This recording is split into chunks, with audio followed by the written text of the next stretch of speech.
Hey guys, TJ here. I'm signing back on to the Ace Attorney Trilogy. So, Dahlia is currently possessing Iris, and...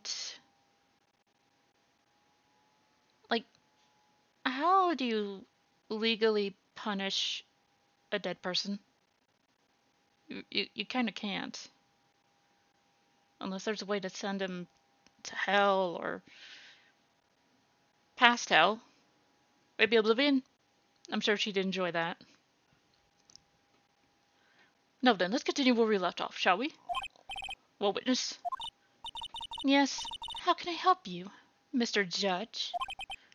Well, it seems that if we're to learn the truth, we'll need to hear your testimony. I have no problem with that. But when you've seen what I have, sometimes the truth is better left unknown. In any case, let's hear your testimony. Tell us about the plan that was carried out that night.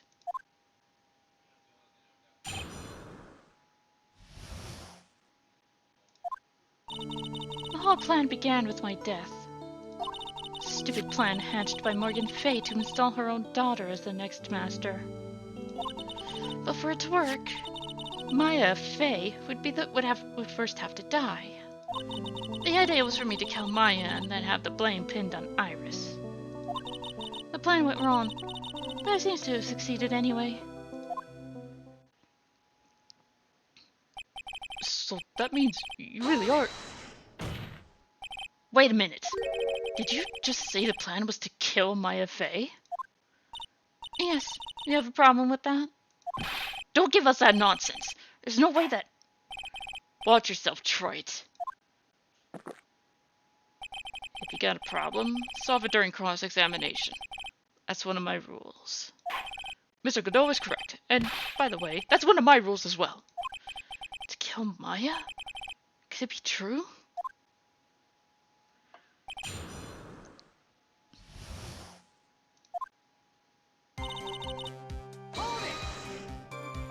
You were executed last month, correct? Yes, I was hanged. It wasn't exactly pleasant. How'd you manage to discuss the plan?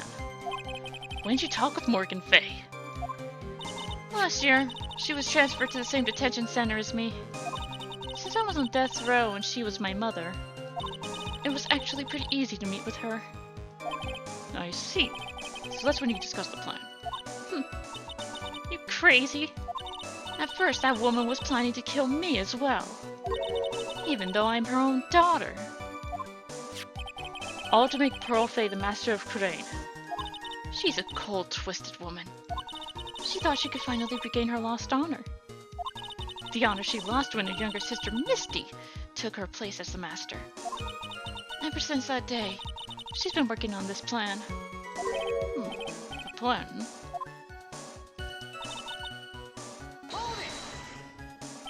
You're talking about Pearl Fay, is that correct? Yes, though at first she had high hopes for the two of us. You and your twin sister Iris? That's correct. Fortunately, neither of us had much spiritual power. That's why we were abandoned by her, along with our father. Abandoned? The only person I ever really cared about in life was myself. My sister was a nuisance, so I convinced my father to leave her at an old temple. You mean Iris? Yes, my father remarried to a woman who also had a daughter. The less children you have, the more money there is to go around, right? And on top of that, my father had absolutely no interest in children in general. How horrible. The really horrible one was that woman. That bitter, vengeful woman. It was her stubbornness that gave birth to that child, Pearl Fay. She was born with an abundance of spiritual power, unfortunately for her. Morgan Fay heaped all of her broken hopes and dreams onto that poor child's back. All because of her pathetic dreams of having her bloodline become the main family.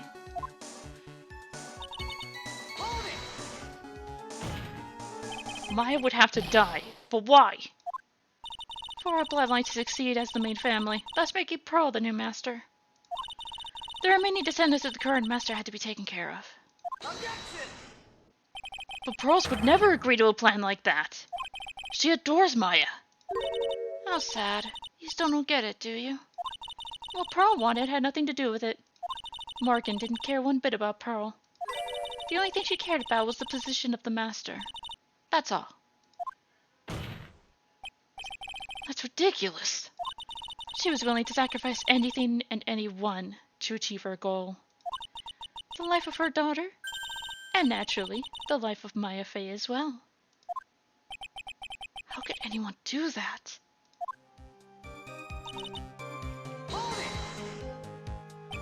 You were going to kill Maya. Pearl didn't need to know anything about it. All she had to do was follow the instructions in the letter and channel me. Then I would have simply used her body and finished the job. In any case, I'm already dead, and there's nothing any of you can do to me. So the plan was to blame the crime on your younger twin. On Sister Iris of Hazakura Temple. She and I look absolutely identical. No one can tell us apart. If someone were to witness me killing Maya, naturally they would think it was Iris that had done it. And the witness in the case was the head nun, Sister Bikini. I never would have guessed she was going to return to Hazakura Temple that night. But she wound up seeing Iris's crime anyway. Why did you want to pin the murder on Iris in the first place? She's your twin sister, isn't she? Twin sister? Don't make me laugh. She's nothing but a backstabber. I couldn't care less about her. Backstabber? You just don't understand. You never will. Anyway... You think the plan was a success? You heard me. Just as that woman had hoped. Maya Fey is dead. Now the title of Master will pass on to Pearl Fey. That's absurd! Maya is just... She's just trapped. Trapped inside the sacred cavern. Really? You're as foolishly optimistic as ever, aren't you? My darling Feeny. Do you want to know the truth? Ever since we met, I despised you. Your sniveling naivete and your pathetic faith in other people. I just want to know one thing. What did you personally think of Morgan Fey's plan? I told you already, didn't I? It was a stupid plan. It had no point, no value other than fulfilling her own greedy desires. Yes, it was certainly nothing to be proud of. If that's how you feel, why did you help her carry it out? Why would you do it? Why would you kill Maya? You may not understand it, being the kind and gentle soul that you are. You may not be able to appreciate why someone like me will help a woman like that. So then tell me, why? Isn't it obvious? I'm not like that woman. I only acted my own self-interest. The reason I helped her was for myself. For my own personal satisfaction. What did you say? So this woman, Dahlia Hawthorne, she had her own reason for wanting Maya dead? Do you understand how I would kill Maya Fey? Obviously, it's because you were helping Morgan Fey. Helping? Don't make me laugh. From the day I was born to the day I died, I never helped anyone. I lived for myself and, in the end, I died for myself. I thought that was obvious. So she wasn't actually cooperating with Morgan. She was just using Morgan to accomplish her plan so she could accomplish her own goal. All I wanted to do was kill Maya Fey. That was the only way I could think of to get revenge. Revenge? Looks like I have no choice but to present that piece of evidence. Can't believe it. She meant to kill Maya. Gotta keep cool head. And I need to get more information out of her. It's the only way to understand this plan and what she was after as well.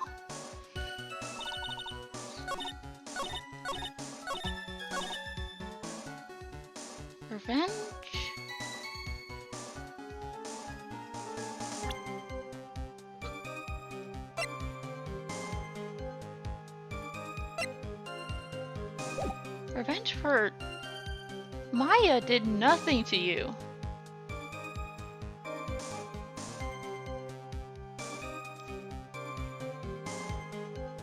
Maya didn't. Wrong fucking button.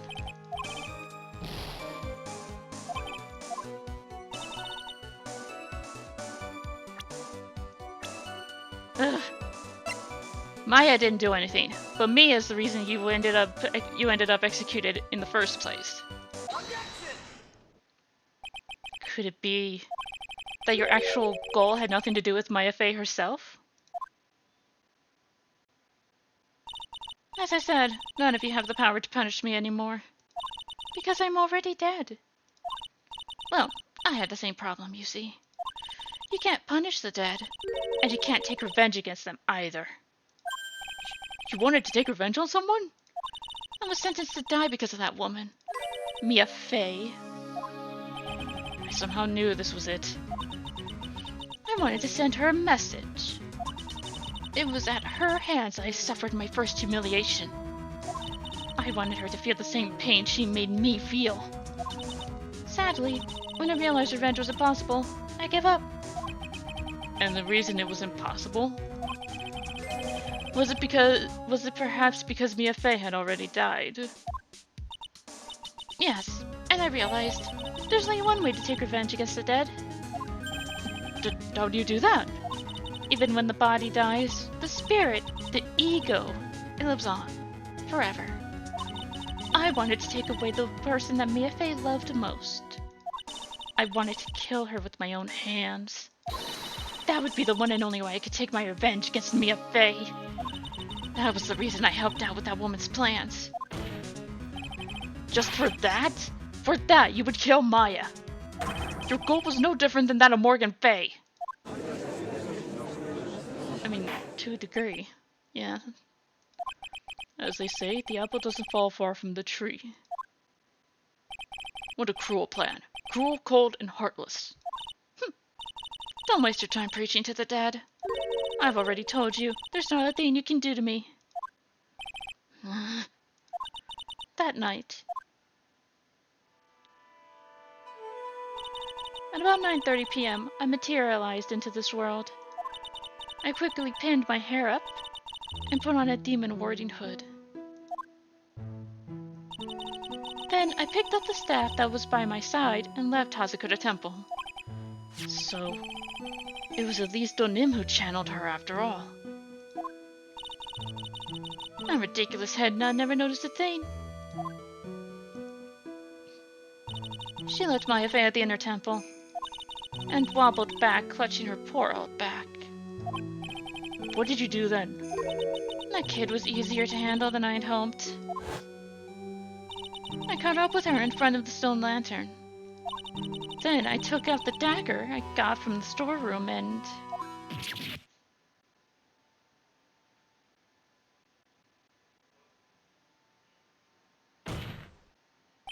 So then you're saying you stabbed Maya? It's strange, but I don't have a clear memory of what happened after that. What does that mean? No clear memory. I don't know. I think I was stabbed. You were stabbed? At the last minute, Maya Fey must have stabbed me, I'm sure of it. That's not like her at all. Maya wouldn't stab a french fry with a plastic fork. Anyway, I suddenly lost consciousness. But before I did, I scrawled her name on the lantern. Just as I was passing out, I wrote Maya behind my back. I had hoped it would cast suspicion on her. Can't believe she was thinking of that until the bitter end. That's where my memory temporarily stops. It stops? I don't have any memory of actually killing Maya Fey with my own two hands. My very last memory was Maya's terror-filled eyes. When I woke up after that, I was in the sacred cavern surrounded by darkness. You were in the sacred cavern. The entrance was sealed with one of those trick locks. Somehow I'd been trapped in there. But how did you wind up in there? I'd like to know that myself. Anyway, I was worried. I didn't know whether or not Maya Fey was dead. And I swore I wouldn't return to the underworld until I knew I had killed her myself. For a ghost, you're one tough cookie. I wanted to get out of there and make sure she was dead. But I couldn't do it. I couldn't get out. The trick lock stopped you? I didn't know how to remove it. So then you're saying you were actually confined against your will inside the sacred cavern? Yes! I wanted to get rid of that annoying lock as soon as possible. But it wasn't easy. I kept getting interrupted while I was working on it. Interrupted? It was early in the morning, and someone came into the training hall. What? Who? Could it have been Maya? I thought the same thing, but I couldn't see. Why not? If someone had spotted me, I would have lost my chance to take revenge. So I made sure to hide myself well in the back of the sacred cavern. That morning, only 2 people could have gone into the training hall. Maya and Pearls. Pearls went there to cover the hanging scroll in gravy. Still, I finally managed to remove the lock. But I was too late. What do you mean by that? The flies had already started to gather. The bridge had been fixed and the police had started their investigation. That's Godot, not Dahlia. Okay. The bridge had been fixed and the police had started their investigation, correct? Naturally, I couldn't go out. So instead, I returned to the cavern and put the lock back on myself. I realized I wouldn't get a chance to see Maya's corpse as I had hoped. But just then, Lady Luck showed up. Lady Luck? After that big earthquake, she showed up all by herself. The real Iris. She said she'd come to make sure the sacred cavern was alright. Stupid girl. I came out from the secret cavern and got a feel for the situation.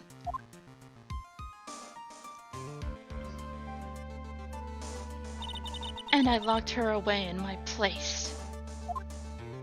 So she's trapped in the sacred cavern while you're walking around in her body. I'd finally learned exactly what had happened. It was then that I learned the plan had actually succeeded. What do you mean your plan has succeeded? I'd misunderstood one thing, you see. That night, the one that had summoned me, I had assumed that it was Pearl Fey. Well, of course you would have assumed that. It was written in the instructions. But I was wrong. The person that had actually called my spirit back was Misty Fey. The picture book, Arthur. What? Well, that's really the only possibility, isn't it? After I lost consciousness in the garden. It was her body that was left lying there.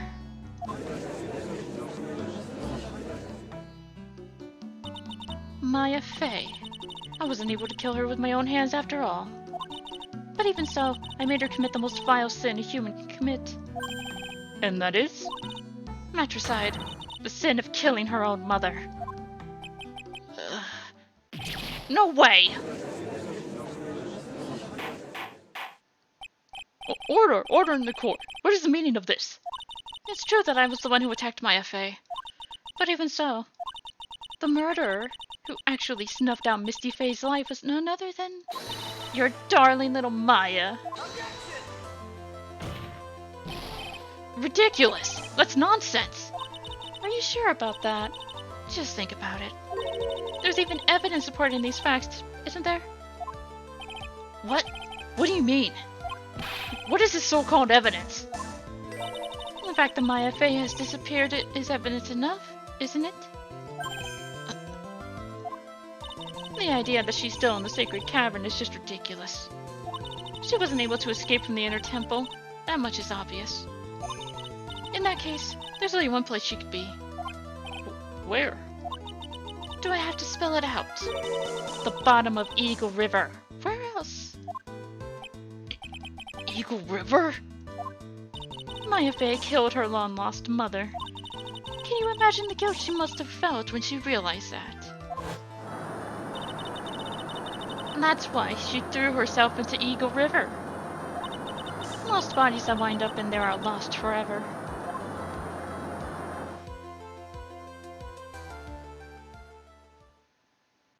So, what do you have to say now, Feeny?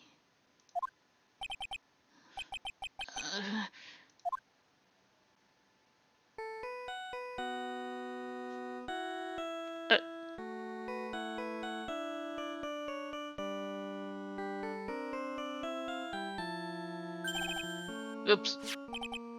Sorry, that's my phone. What kind of ringtone is that? Godot here. Okay, thanks. Was this something important? I just finished removing the locks from the sacred cavern. That's great! What about Maya? There was a woman in the cave. Was it Maya Fey? It was the accused, Sister Iris. Huh? Don't look so surprised. I locked her in there yesterday. I just finished telling you that. So, what about Maya? Where is she? There was no one else found inside the sacred cavern. No. It can't be.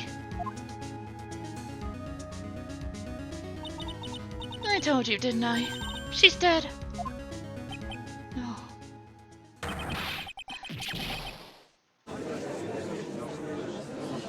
This is Maya Fey we're talking about here. She's about as stubborn as she comes. It seems. But this case has come to an end. A tragic end. Sadly, it appears the killer of Elise Donim, also known as Misty Fey, was her own daughter, Maya Fey. Overcome with guilt for what she had done, Maya Fey jumped to her death into the raging waters of Eagle River. Can't be.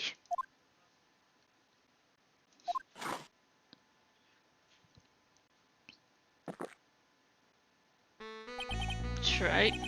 Have you ever heard this one? Once you eliminate the impossible, whatever remains must be the truth. No matter how improbable it may seem. What is that supposed to mean, Prosecutor Godot? Have you never read Sherlock Holmes? According to this witness, Maya Fey threw herself into the Eagle River.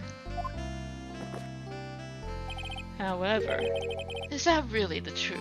No, because this is Dahlia we're talking about, and she's a lying, manipulative little bitch.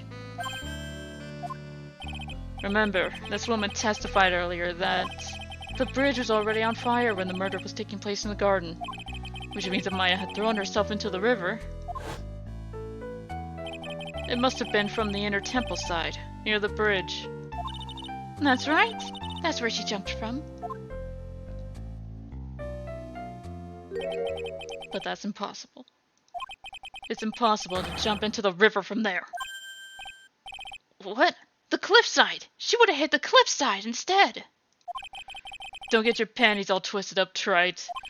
Just relax and think through the whole thing again. So it's impossible? Maya couldn't have thrown herself into Eagle River? Well, Mr. Wright, Miss Authority claims Maya Fey threw herself into the river from the inner temple side.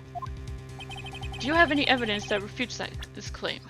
How's it got a temple map? Yeah!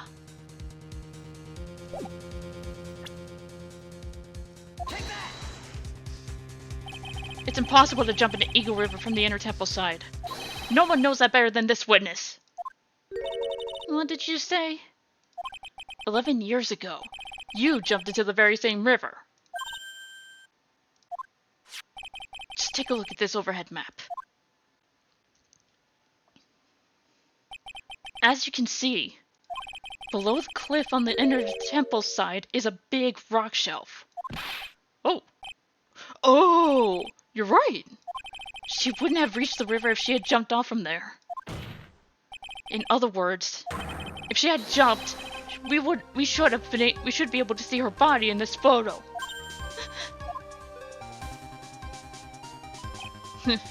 So you finally figured it out. You... So then where is Maya? Order! Order! You're just playing with me. Maya Faye's body is at the bottom of the Eagle River. There's nowhere else she could possibly be hiding. Miss Hawthorne, have you ever heard this one before? Once you eliminate the impossible, whatever remains must be the truth. Yes, just a few minutes ago. Maya Faye wasn't inside the sacred cavern. We now know that she didn't throw herself into Eagle River. Correct. That eliminates all the most likely possibilities. Now, although it seems improbable, there's still one other place she could be. What? What is this one possibility you're talking about? That's obviously a bluff. So where is her dead body then? Finally, I think the pieces are falling into place. Normally, the living have no way to punish the dead. But I think there's a way to give Dahlia Hawthorne the ultimate punishment, knowing that Maya Faye is still fucking alive. Shall I tell you, Miss Hawthorne? Shall I tell you where Maya is this very instant? In this very courtroom? That would actually be pretty good.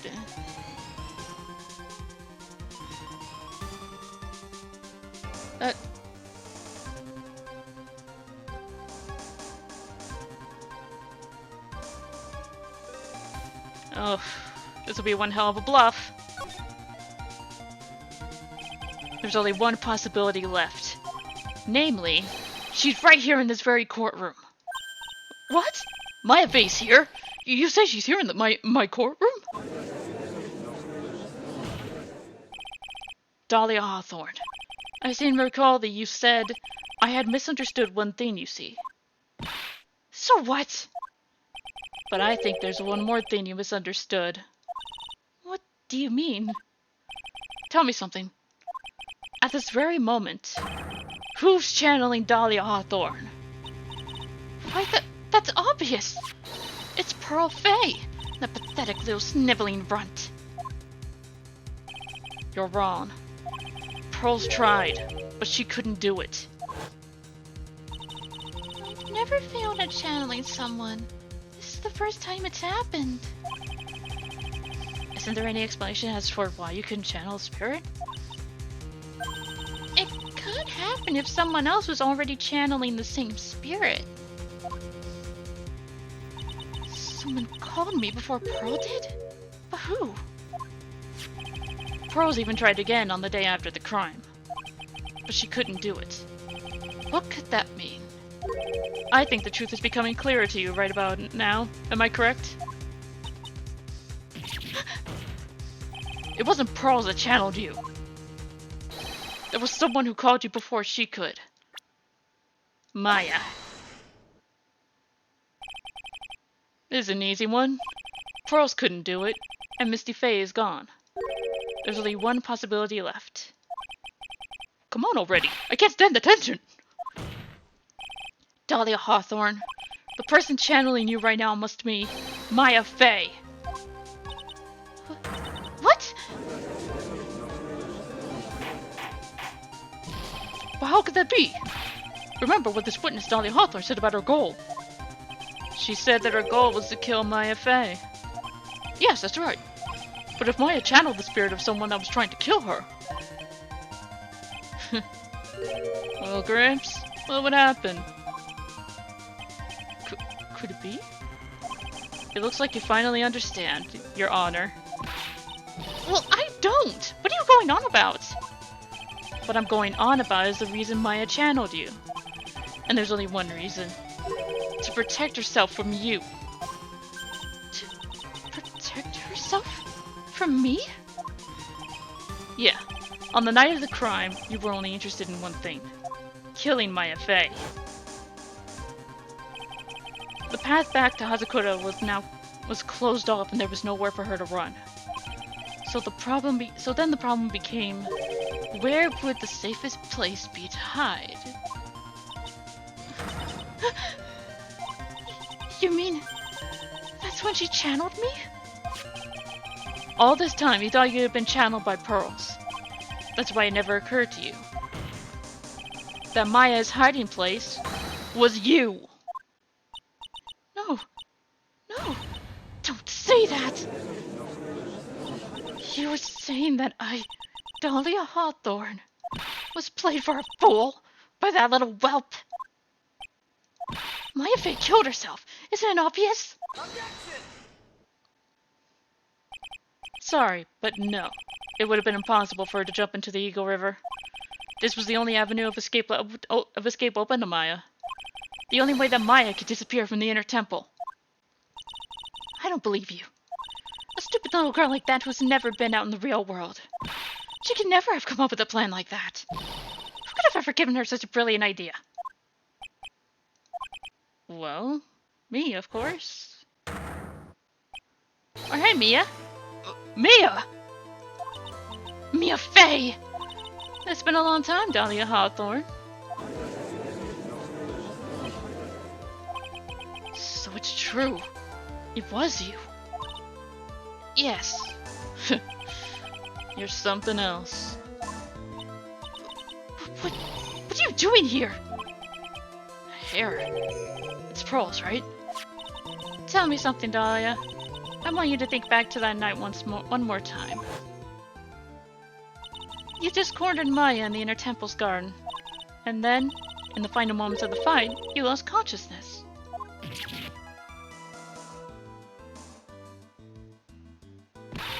I was stabbed by Maya Fey! Actually, Maya lost consciousness at the same time as you. She did? Not terribly surprising since she was about to be killed. When she woke up, she was in the training hall. That's when Maya decided she needed help, so she channeled me. She explained in a memo the situation she was in. She asked me what I thought she should do. She did that? I can't believe it. Of course, I didn't have all the details. But one thing was perfectly clear. And that was, I knew that you couldn't be allowed to wander free. Free? Well, what do you mean? It was a race against time, so I wrote down 2 things that Maya had to do. Channel Dahlia Hawthorne as soon as possible, and lock herself in the sacred cavern until help arrived. So it was Maya who put the lock on there. Yes, well, why did you order her to do those 2 things? If she hadn't done it, Dahlia Hawthorne would have been channeled by someone else. By one Pearl Fey. Pearls? Yes, Pearl didn't properly understand the plan. So all she was trying to do was follow her mother, Morgan Fey's instructions. If she succeeded in channeling Dahlia Hawthorne's spirit, things would have turned out very badly, to put it mildly. So that's how it was. Dahlia Hawthorne would have used the body of Pearl Fey to kill Maya at all costs. Yes, it certainly sounds like that was the intent all along. How dare you! I won't forget this! Why not just admit it, Dahlia Hawthorne? Your little plan was nothing but a big failure. Yes, another failure to add to the pile of shame, wouldn't you say? What do you mean by another? Think about it, Dahlia. Remember all your past crimes? Not a single one of them was a success. They all ended in failure. What? How dare you? 11 years ago.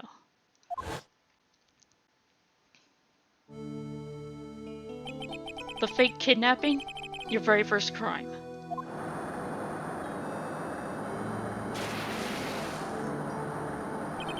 You got your hands on a $2 million diamond, but...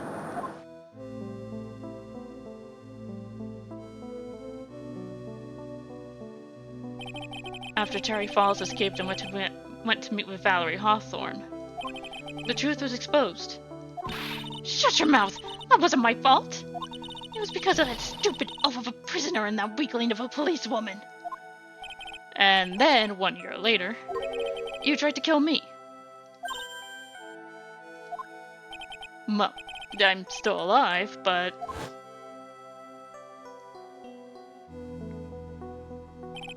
you wound up killing someone else.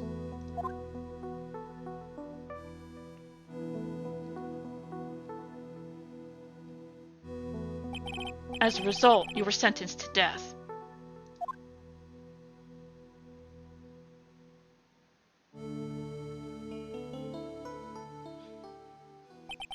It's one stupid move after another for you, but it's no longer funny. Wipe that smug, happy-go-lucky smile off your face! And now this. You've messed up again. You let my Eevee escape. Even though she was right there in front of you.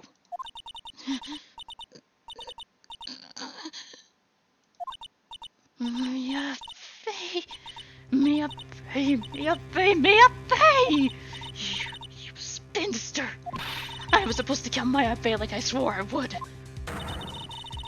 And if only you'd gotten this baggy-haired jerk the guilty verdict, I wouldn't have been hanged to death. True.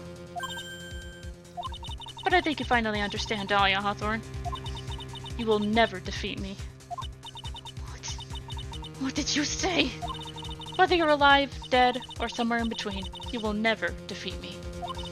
As long as I'm around, you're destined to lose for all of eternity. I remember what you said earlier in the trial. You said there was no way we could punish you, because you were already dead. What about it? That was Dahlia. Then you said, even when the body dies, the spirit, the ego, lives on forever. And that's very true, Dahlia. And that's exactly the punishment you'll never be able to escape from. For all of eternity, you'll have to remain as Dahlia Hawthorne. A miserable, pathetic, weak creature who can never win at anything. And for you, there's no escape for that. No hope of freedom. Since the day you were executed, the narrow bridge that once stretched out in front of you was burnt to a crisp. You're wrong. It can't be. How could I lose to the likes of you? It no longer matters. I don't care whether you win or lose anymore. The only thing I want is for you to come out of Maya's body right now!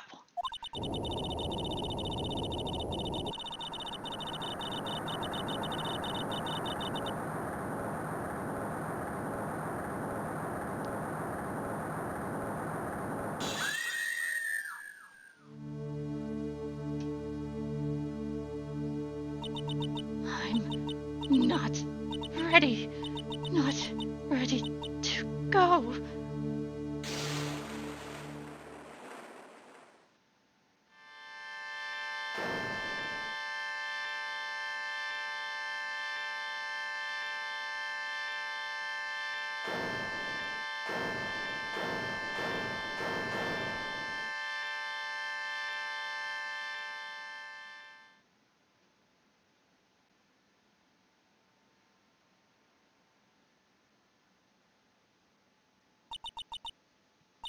Nick says...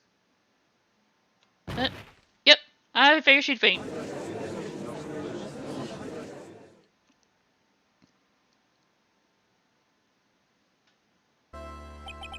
Now then, I assume you're the real Iris. Yes, I was just rescued from the sacred cavern.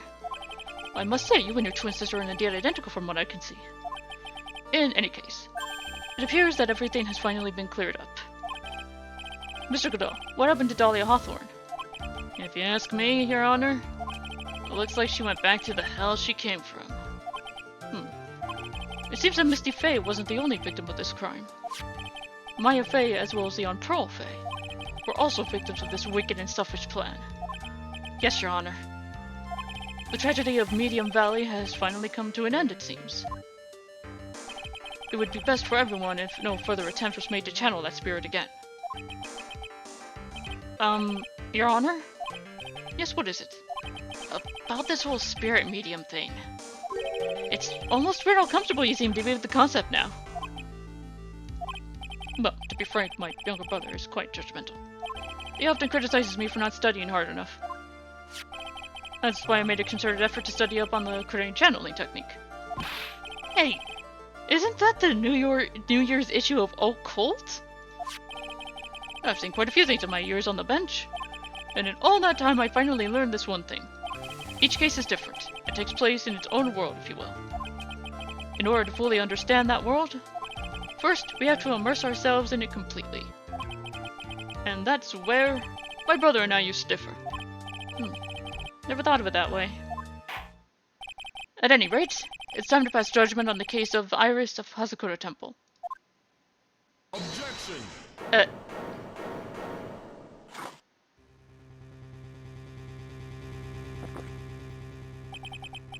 You're a little too fast with that gavel, Your Honor. What do you mean by that, Mr. Godot? This trial, it isn't over yet. That's what he means. What? Trite. Remember what Miss Evil Spirit said in her testimony? Dahlia's testimony? I caught up with her in front of the stone lantern. Then I took out the dagger I got from the stone room and...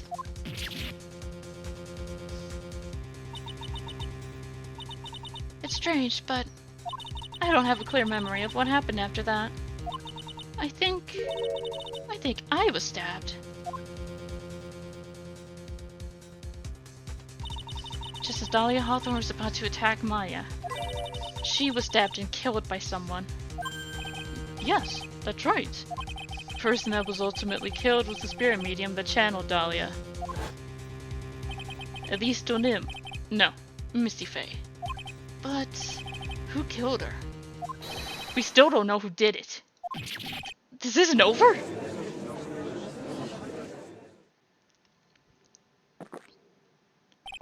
Unless someone else is found guilty, the accused is still on trial.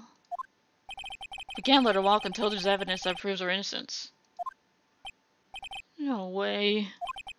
But this court isn't prepared for any further testimony.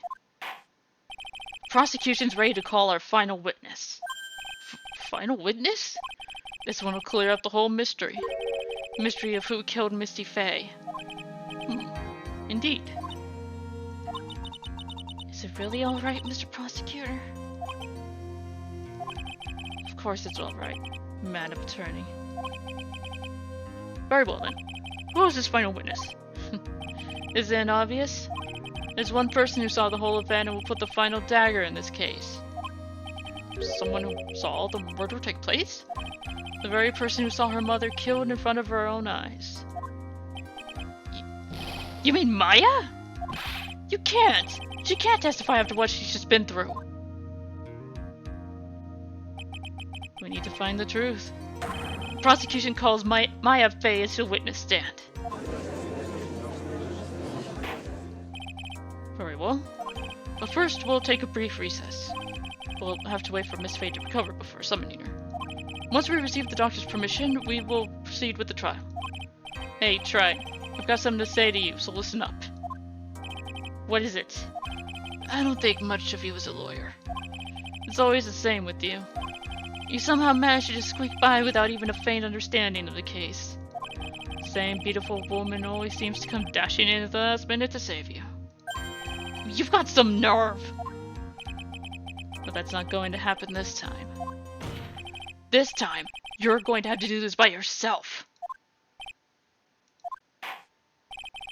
That's enough. This court is now in recess. Boy. This is... This is getting rough. I'm truly sorry about everything. You were working so hard to defend me. But I was missing all day, and we didn't even have a chance to talk. She's right.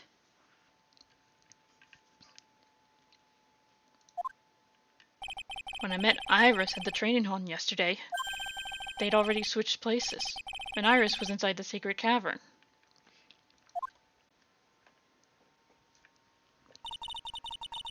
I wanted to at least be in the defendant's box today to root you on. Well, it wasn't your fault you were locked up this whole time. There's something more important than that, though. I have to ask you. Why did you help your sister out as much as you did? Huh? If you had tried to get help at the sacred cavern yesterday, you wouldn't have spent an entire day locked up in there. My sister. I felt sorry for her. She was abandoned by her mother and never got any love from her father either. Yes, but it was the same for you too, wasn't it? Yes, but at least I had Sister Bikini, who was like a mother to me. If only Dahlia had come with me to Asakura Temple.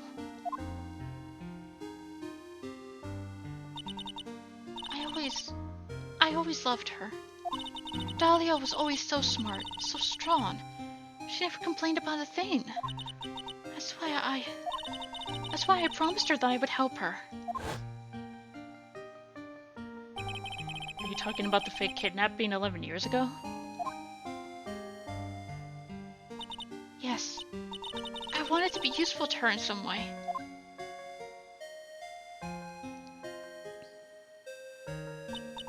But, as usual, I was too cowardly. At the last minute, I ran away. Because of that. Dahlia's stepsister Valerie ended up... That was the case that wounded Mia so badly.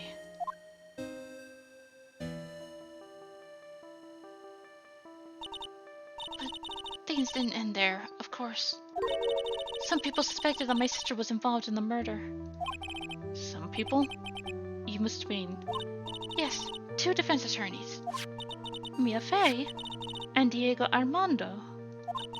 After poisoning Mr. Armando, who was getting too close to learning the truth.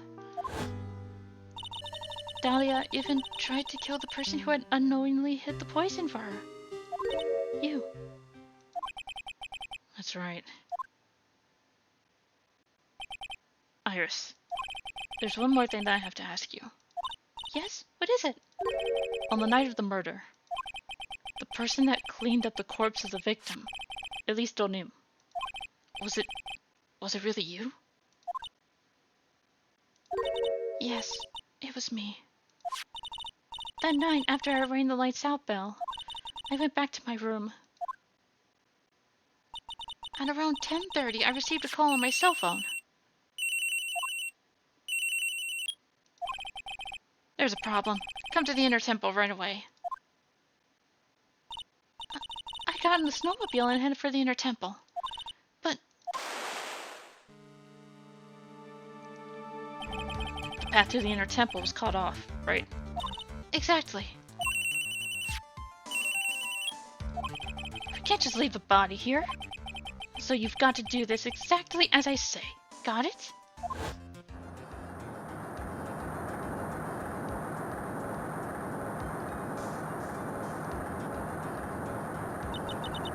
It was me. I was the one that received her body. The murder weapon had been left in her body, so it wouldn't bleed too much. The staff that Mr. Achilles always held. I knew it. So the actual murder weapon was the staff. Yes, that's right. I brought the body back to Asakura Temple on the snowmobile.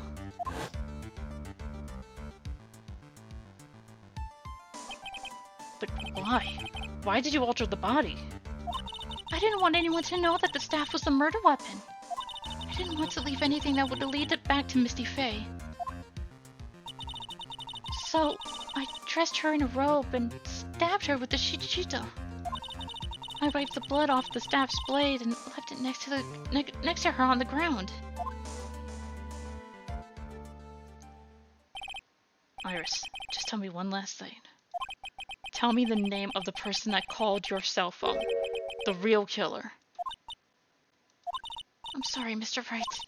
I can't do it. I can't say who did it. I see. Defendant! Yes? The judge is calling you. He wants to see you in his chambers. He has some questions about Dahlia Hawthorne. Alright. Well then, I'll see you later. There's something I want to tell you. Oh, okay. Something she wants to tell me. So it's true. Iris cooperated with the real killer. Maybe even from the very beginning. Phoenix. Mia! How's Maya doing? Physically, I'm not worried. She'll recover completely. But emotionally, she's been hurt very badly by this case. I see. You don't mean she's learned who Elise Donim really was? Yes. I went to the medical office and talked with her. I told her everything I knew. But why? Maya's stronger than you think. I knew she could take it. All of it. What do you mean by that? I want you to figure that answer out by yourself. The trial's about to restart. The real killer. Do you know who it is yet? Iris wouldn't tell me who called her, but still. I think that just maybe I know who it was. That night, the victim was killed in the garden of the Inner Temple. And the criminal wasn't just there by accident. Which means that the killer knew of Dahlia's plan from the very beginning. And one more thing. The victim was moved to Hasakura Temple side by pendulum. In other words, the criminal couldn't cross the bridge. That means they were stuck on the Inner Temple side for almost an entire day. Exactly. So the culprit was someone that wasn't in Hasakura Temple the following day. That's as much help as I can give you. The rest of the battle is yours to win. Or lose. Okay, I've got it. Thank you, Mia. Finally, it's almost time to bring this case to an end. What exactly did Maya see anyway? And who was it that actually killed Misty Faye? Whoever it was, I have to prove it. Me. All by myself.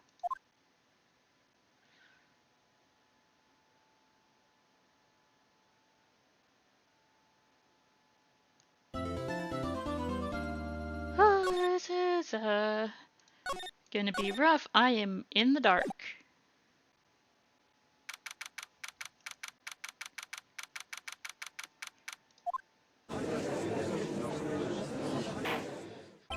Now then, before we proceed any further, I'm going to announce the results of the test we had performed earlier.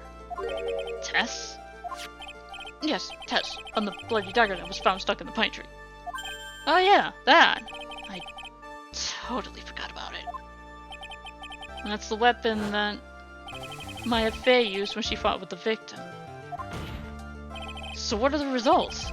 Was it the victim's blood, or due to time constraints, a full test wasn't possible? However, there is one thing we can say with certainty.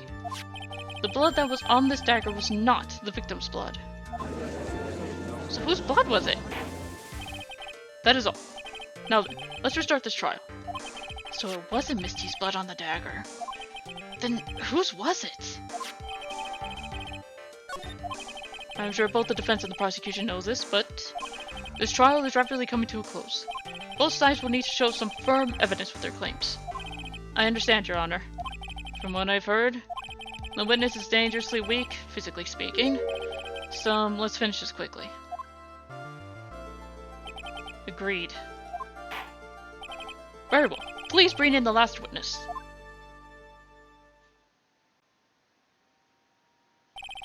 Witness, please tell us your name and profession. Maya Faye. My profession is, I'm the assistant manager at Wright & Cola offices. Maya. according to the magazine I have here, you're a spirit medium of the Crane channeling technique. I'm frightened. The Fae clan. I don't want any more to do with it. Oh, Maya. The pain the Fae bloodline causes must be unbearable. Very well. Now then, Miss Fae. When the event occurred, you were in the garden of the inner temple. And you witnessed the moment of Miss Elise Donim's murder. Is this correct? I didn't see it. Straighten up this instant, young lady. Huh? Pick your head up and speak clearly. There's always time for crying later. But Your mother was killed right in front of your eyes. There's nothing you can do to change that fact. But there's something you can do. You can finish this. You've been watching the whole thing, right? You've seen the witnesses come in and out, and you've seen us squeeze the truth out of them. Now it's your turn. Let's hear your testimony. On the night of the crime, what exactly did you see happen? Witness, if you please. Yes, Your Honor.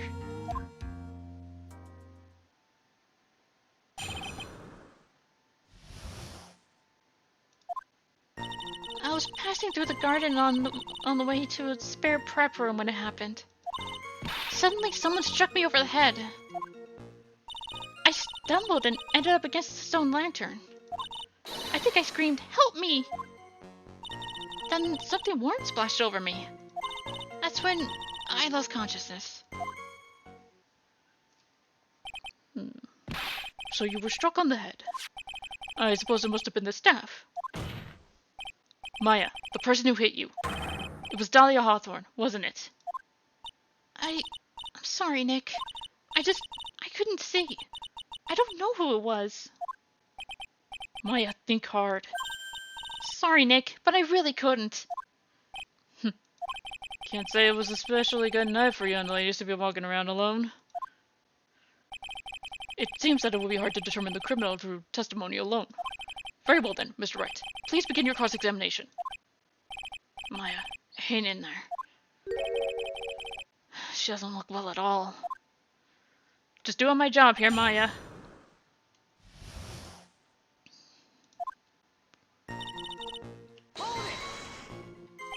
Who else was on the inner temple side that night? Well, Sister Bikini, of course. But I remember her saying that Iris would be coming later as well. On the day after the incident, Edgeworth met Bikini at Hasakura Temple. That means she couldn't be the criminal. So then, did Iris actually come later like she said? Well, let me think. She seems confused. It's probably because she's so tired. No, I'm sure I didn't see her. She must have come while I was preparing for the training.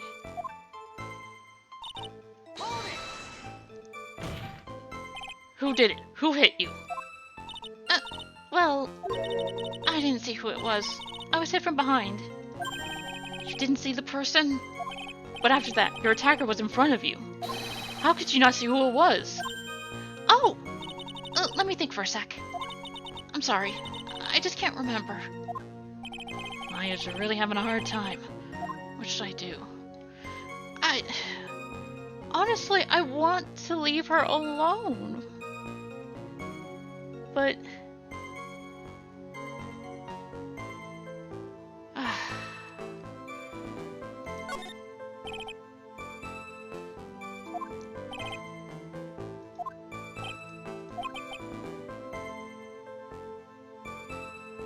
I don't need any shit from you, Godot.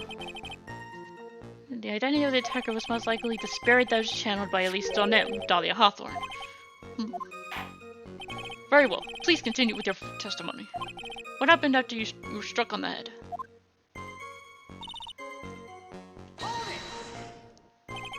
What happened afterwards?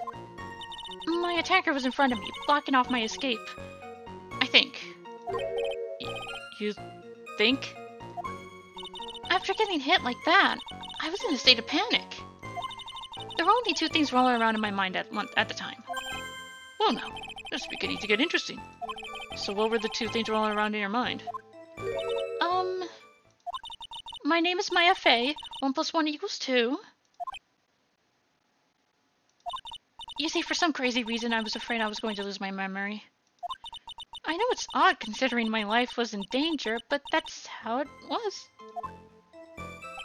That's not odd at all. Your actions are understandable given the circumstances. So what did you do then? You think you screamed, but you're not sure. Listen, I was a complete wreck. It was dark and I couldn't see my attacker. Was it a man, a woman, an adult, a child? I had no idea. I was scared out of my wits. Believe me, my dear, I'm certain I would have soiled my robes. I thought this person might attack me, so I... Anyway, I'm pretty sure I screamed. I thought that was my last hope. Wow, sounds like poor little Maya really was out of her mind. But I wondered what she meant by last hope. What do I do? Do I press her? My last hope. Wait a minute, Maya. What's this my last hope stuff? What? What do you mean by your last hope? No, that's what you said. You said my last hope. Huh? What? I said what? Look, you were facing an attacker that you couldn't see and you screamed, right? You screamed, help me. Yeah. But you testified that you screamed because you thought it was your last hope. Oh. Well, you know, it's like, what do you call it when that happens? Maya's not doing so well up there. Oh yeah, Oh, that's right. I remember now. I was facing my attacker, but that's not who I was screaming at. What did you just say? Yeah, that's right. It was the person behind my attacker that I was yelling at. That's who I was screaming to for help. What is it now? I messed up. I didn't mean to let that slip out. Witness, are you absolutely sure of what you're saying? Behind the attacker, there was another person. I am. Well, I meant to keep that part a secret. What have I done? It takes a ton of pressure to make a diamond. That's what I've always say. A ton of pressure. You're in a court of law here. You can't make things up or try to hide things in this chamber. Witness, the information you just presented is vital to the case. I want you to add it to your testimony.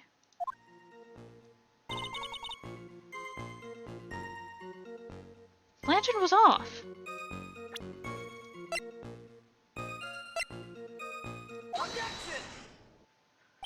So there was a man standing behind your attacker. Yeah. That man, he's the killer. He stabbed her from behind. He's the one who killed Elise Donim, otherwise known as Misty Faye, your mother. The killer? Maya, you know who killed your mother, don't you? What is the meaning of this, Mr. Wright? To be frank, Your Honor, I think she's in shock and quite confused. That's why she hasn't noticed the huge problem with her testimony. Huh? What do you mean? What problem? Maya, on the night of the crime, that stone lantern was out of commission. Huh? What? It's true. There was no light anywhere in the garden that night.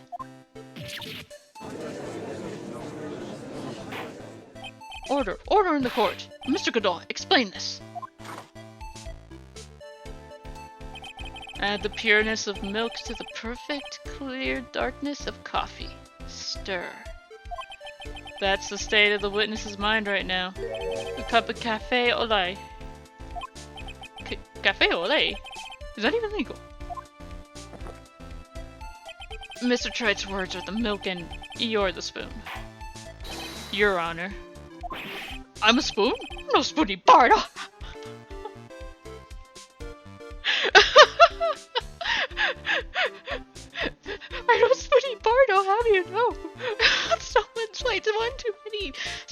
of Dungeons and Dragons. You must have noticed it too, Trite. This witness's mental state is highly unstable right now. You called her! It's not hard to understand why she would make a little mistake like that. Sorry, but that's not going to cut it. What'd you say? If there truly was no light in the garden, then there's a fatal contradiction in the witness's last bit of testimony. Nick. May I? Recall the witness's statement about her attacker. She said that she didn't know if it was a man or a woman, an adult or a child. And yet, the witness could describe a person that was standing behind her attacker. And she quite clearly described him as a man. In other words, that would have to mean that Maya actually saw our mystery person, despite it being so dark that she couldn't see the face of her own attacker.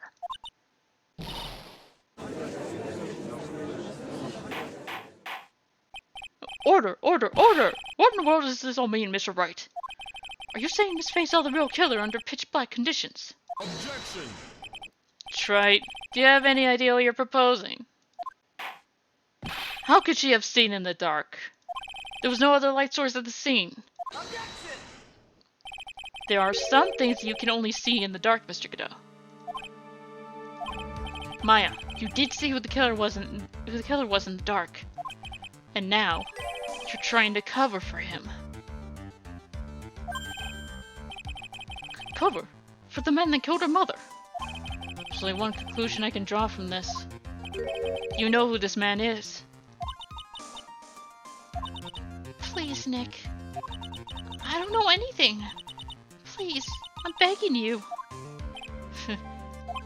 You took a good game, Trite. But let's see if you can walk the walk. It was pitch black. So what could the witness see?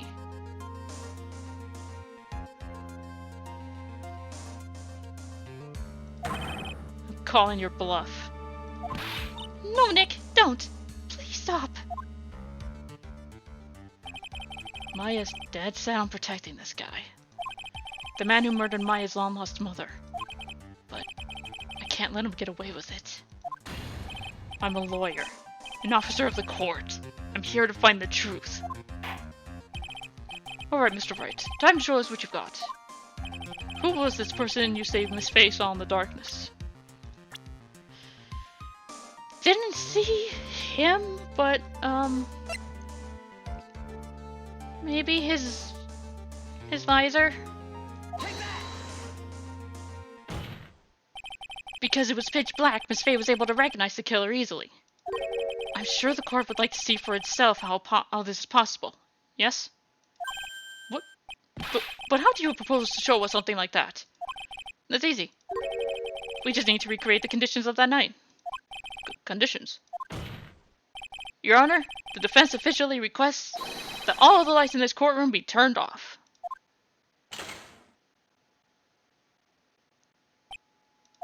Well, this is... But it can't be.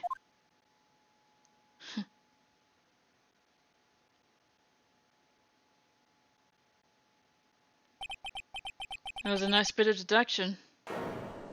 Trite.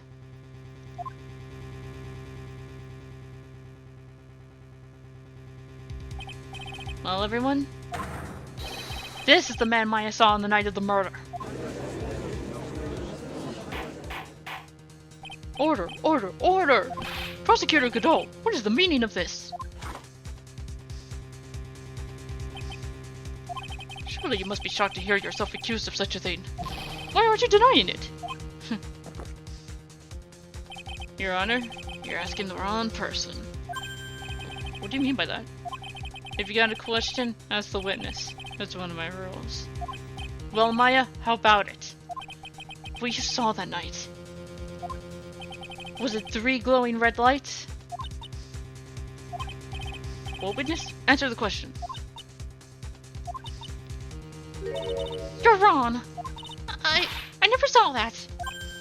Maya! I thought the person that stabbed my mother was a man. For a totally different reason. What? Witness, Objection!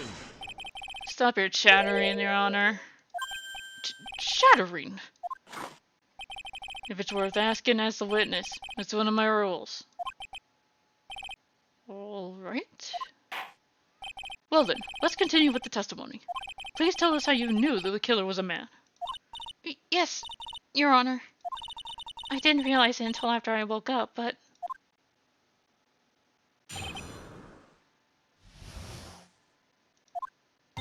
When I came to, I was just lying there on the training hall floor.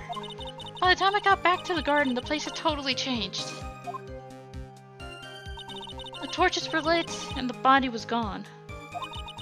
And all the snow around the stone lantern had been carefully cleaned up, too. Since the person did all that work alone, I just assumed it was a man. So it was after the crime took place that the witness came to think the killer was a man? Yes, that's right. I'm sorry, Your Honor, No need to apologize. It's as Miss Godot said, you're utterly exhausted. It's only natural that you would be a little confused. Also, if you consider the situation you described, it doesn't seem too much of a stretch to assume the culprit was a man. Mr. Wright, proceed with your cross-examination.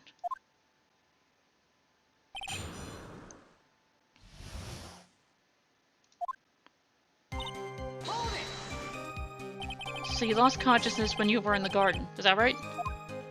yes, I think it happened when the victim was stabbed. So then the person that carried you to the inner temple, it could only have been the killer. That's what I think too. So the killer carried Maya into the inner temple.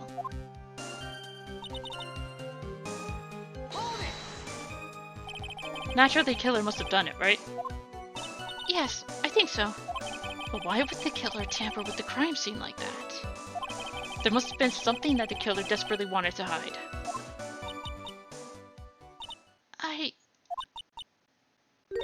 I don't know.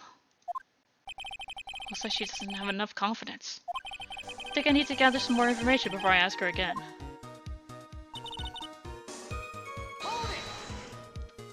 The torches were lit. Yes, that's how I noticed that the whole scene had changed. I'm going to say it was the killer who lit the torches.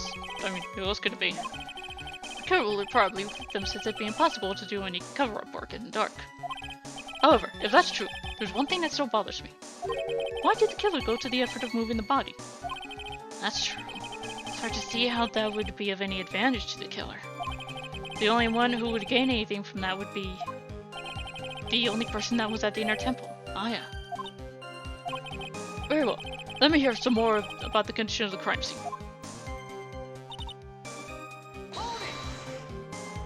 So you're saying the killer cleaned up the snow?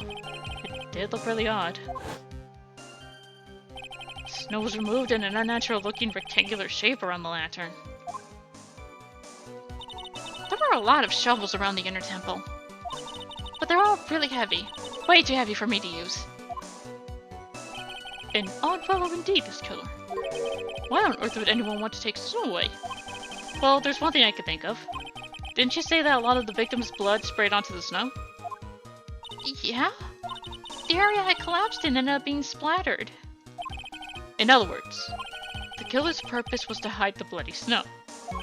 I think that's the most reasonable explanation. Perhaps.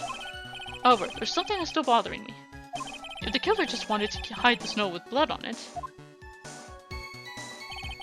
there was no need to remove that amount. That's true. He could have scooped up just the snow that was stained with blood. It looks like there were some mysteries behind this issue.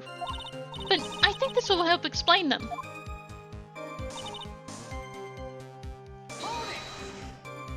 So, you're saying that you never saw the killer, right? Yes?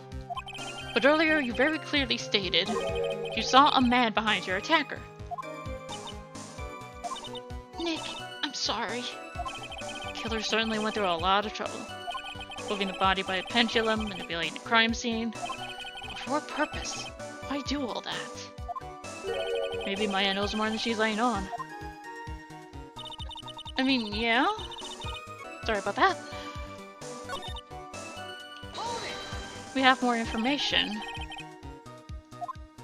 So... it must have been something the killer desperately wanted to hide. The truth is, when I saw the crime scene, I felt something. You did? Yes. I felt like the killer was hiding the evidence from me. For my sake. What? Hiding it for you? Everyone knew that I was the only one at the inner temple that night. If Sister Bikini had come back and looked at the garden... she may have thought that you had done it. No, she definitely would have thought so.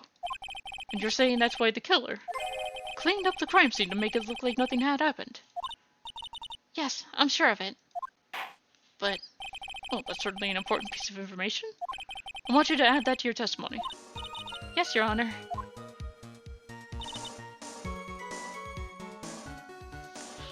So, then... why does it say Maya? That was still there. Didn't do a good job cleaning. The body of Elise Dunham was carried all the way to Hazakura Temple's courtyard. Then at the garden, the real scene of the crime, the snow that we suspect was covered in blood was scooped up and removed.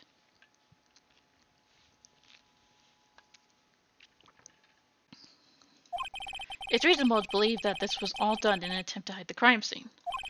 However, there's still one matter that seems somewhat odd. Oh? And what would that be? You must have figured it out by now, Mr. Godot. It's a message written in blood on the lantern. It was written very clearly on the white stone lantern. Maya. If the killer was so motivated to protect Maya from suspicion, then why didn't they wipe the writing off the lantern? Oh, you're right! Order, order, order! But, Mr. Wright, isn't it a fact that the killer was trying to cover up the crime scene? Indeed, but it doesn't make much sense to move the body and remove the bloody snow. Then not wipe off the most incriminating thing of all, bloody writing. Objection! But if that's the case, do you have an explanation for the killer's mysterious behavior? Why would this killer move the body and remove all that snow, but then leave the bloody writing on the lantern? I don't know what the killer's plan was, but it's the fact that the killer left the writing on the lantern. There must be a reason for it. Well then, Mr. Wright, let's hear your opinion. Why did the killer leave a message written in blood on the lantern? He didn't see it. Prosecutor Godot, earlier in this trial you gave me some good advice. Once you eliminate the impossible, whatever remains must be the truth. Maybe you're not as dumb as I thought. The real killer wanted to disguise the fact that a crime had occurred there. If that's the case, they wouldn't have left the bloody writing on the stone lantern on purpose. Therefore, it must mean that they didn't notice it. But that doesn't make any sense. The torches were all lit and everything. There's no way any normal person would miss something as glaring as that. You're right. There's no way any normal person would. What are you trying to say, Mr. Wright? There's only one person involved in this incident who could have missed seeing the bloody writing altogether.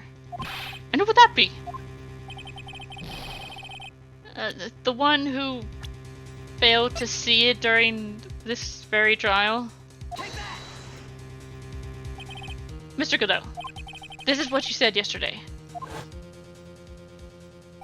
My eyesight's pretty messed up. Even with these huge goggles on my head, I still can't see everything. You can't see everything? Is that correct, Mr. Godot? This lantern was submitted as evidence today. I'd like the court to think back to the moment it was first presented. This lantern? There's something written on it. Why, it's written in blood. Nonsense. It's a lantern. It's as clean as a whistle. Mr. Godot, just a minute. There are certain colors you can't see, correct? You can't see red on a white background, can you? That's right. We went through this once before. During the poisoning case at Trebienne. This is the apron the delightful Miss Bird was wearing at the time. And somehow spilled coffee on. There's something still bothering me, Mr. Godot. Why have you not explained the bloodstain on to the court? Bloodstain? What bloodstain would that be? Don't play games, prosecutor. The blood-colored stain that's smeared all over the apron. That's ridiculous. No one told me anything about a bloodstain. You could see the coffee on the white apron, but you couldn't see the ketchup because it was red. It's strange. In a black and white photo, those letters would have appeared black to me. I wonder, why am I the only one who can't see them? So then, Mr. Godot, are you admitting it? Are you admitting that you can't see the red whiting on... What? Oh my god, I can read. Are you admitting that you can't see the red white writing on the lantern? You can't see Maya. You can't see the fucking Maya on the lantern.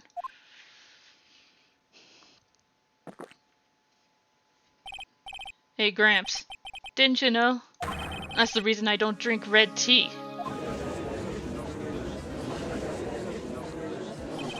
I wasn't sure about it until now, but I just can't believe it. Prosecutor Godot's the murderer. But there's no going back now. I finally figured out the truth. Mr. Godot, the defense at this time formally accuses you. You are the murderer of Miss Elise Donim, also known as Miss Misty Faye. It's hard to believe this may be true, however. Once again, Mr. Wright has brought up a disquieting fact about you. Just make sure you don't fill out the indictment in red ink, Gramps. Come on, how does a little graffiti make me into the killer? Besides, it's not like it's my name that was written there. I'm certain that the killer wasn't able to see the color red. This is rich. Do go on, Trite. The answer's right there at the crime scene. In the snow. The snow? How so? Well, for example, why did the killer move all that snow? Your Honor, you said it yourself. If he wanted to hide the bloody snow, why not take out just that area? Yes, why didn't he take just that area? Could it be? Yes, the killer couldn't see the red blood that has seeped into the snow. And so, he had to remove all of the snow. He couldn't be sure where the blood had landed, so he removed the whole area.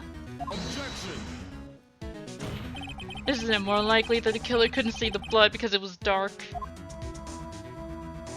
Not a chance. The torches were all lit. He would have been able to see just fine. It seems that, once again, this trial has taken an unexpected turn, to say the least. Can you explain this, Mr. Godot?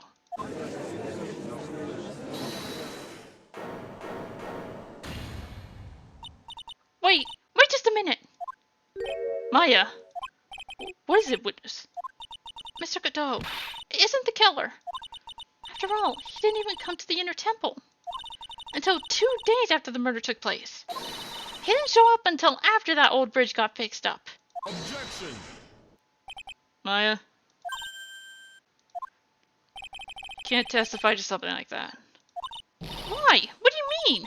I may not like it, but I'm... After the murder happened, you didn't even exist. She didn't? I'm afraid I don't follow. You see now, old man? We established this just a little while ago. After the murder, this witness was unconscious for a long time. Because she was channeling Dahlia Hawthorne. Oh, that's right. Please, Your Honor, let me add to my testimony. Nick, please listen to me. Maya, do you plan to cover for Godot no matter what the cost? If that's the case, then I've got no choice. Your Honor, let's hear her testimony. If it means we're going to hear the whole truth, I say we should not silence her. Nicely done, Trite. Very well. Let's hear the witness's testimony. Please tell us what happened at the Inner Temple after the murder. Yes, sir. After I woke up, I began channeling and my spirit left me, as it were. But little Pearly was there at the Inner Temple, too.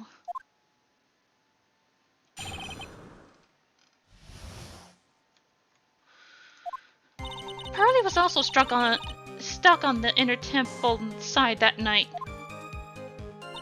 The next morning, she looked around but couldn't find anyone. The next day, when the bridge was finally fixed, she was in the spare room. That's when Mr. Godot arrived at the Inner Temple for the first time. He found Pearly first, and cheered her right up. Who is this Pearly? That's my little cousin, Pearl Faye. So when did you hear about this? Oh, just a while ago, when I was in the medical office. I'm terribly sorry. But what you heard from someone else is simply not admissible in its testimony. What? Come on! Pearly would never tell a lie. She's a way more honest person than I'll ever be. She's also kinda really bad at lying. Real smart, Maya. You always know the best thing to say when you're under oath. Prosecution has no objection. Will you believe the witness? Mr. Godot, let's just move on to the cross-examination. If the defense has no objections. This is highly unusual, but... well, Mr. Wright? Let's get this cross-examination started.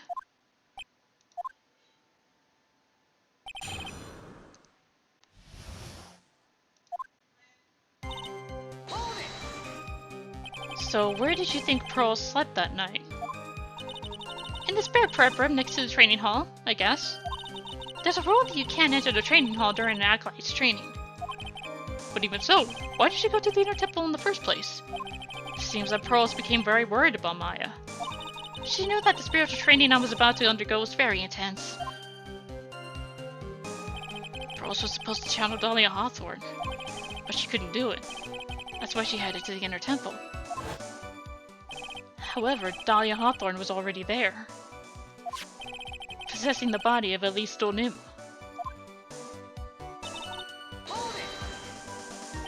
She searched the entire Inner Temple side, end to end.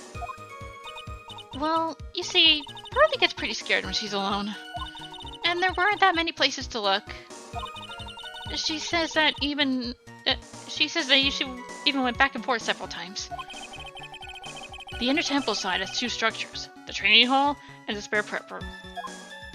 And there's also a storage shack, I think. That's about it. There was a storage shack too? Pearls was looking for other people, right? Would she have really examined a storage shack all that carefully? Well, if it was me, that would be the first place I would investigate. So that means it's possible that someone may have been hiding in the storage shack. Pearls didn't hear the sound of them working on the bridge? What do you mean? I was just wondering why she would stay in the prep room. If it was me, I'd at least go out and wait at the foot of the bridge. Oh, well, Pearly said she was sleeping at the time. She said she was so scared during the night that she couldn't sleep well and woke up a bunch of times. Poor little girl. All alone like that. Well, we know that she had at least one friend in the Sacred Cavern. Dahlia Hawthorne, who was busy battling with the trick lock. She couldn't let anyone see her, so she wouldn't have shown herself to Pearls. What happened after the bridge was finally fixed? So it was your first time on the Inner Temple side, Mr. Godot. That's funny. Am I imagining things, or did the defense ask me a question? Mr. Wright, please, save your questions for the witness. What you heard from someone else is simply not admissible as testimony. Those are your words, Your Honor. Touché, Mr. Wright. Oh well. What do you have to say, Mr. Godot? At night's an even hotter coffee. That's what I always say. If it hadn't been for this case, I never would have visited there. A freezing cold temple in the mountains? I think I'll pass. So we had never visited Hazakota Temple or the Inner Temple, huh? You want to say something trite? In any case, I have to find a crack in Godot's armor. While cross-examining mine, that is. Very well. Please go on with your testimony. After fixing the bridge, the policeman came over to the inner temple side, right? Yes, then Mr. Godot... He cheered her up? Yeah, I know. I can't see that either. That's what Pearlie said. She said he was a very nice older gentleman. Thank you for looking after my cousin, Mr. Godot. Dear, I was thinking you were nothing more than a coffee addict. Cut it out. You're making me blush. This guy is really beginning to get on my nerves. In more ways than one. The truth is, there aren't that many places to look on the inner temple side. Policemen were all busy going over the garden with fine-toothed combs. So I decided to carry out an investigation in my own way. Godot style. I'm the same way. I like to hand out verdicts in my own way, judge style. Maybe I should ask some questions. Phoenix style.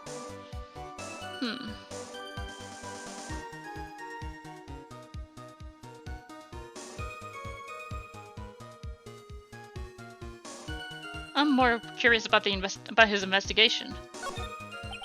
You said that you conducted an investigation of your own. Did you find anything? Looks like my investigation went about as well as yours, Trite.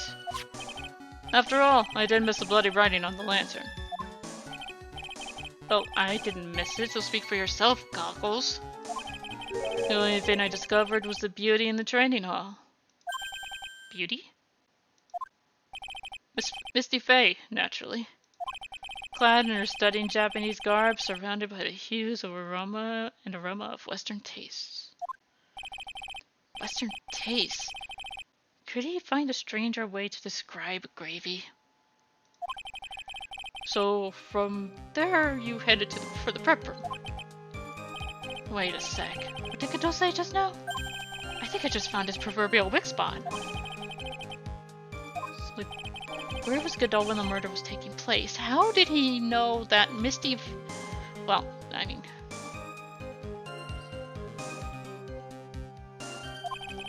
Must have already been at the inner temple when it happened, otherwise he couldn't have killed at least Donim.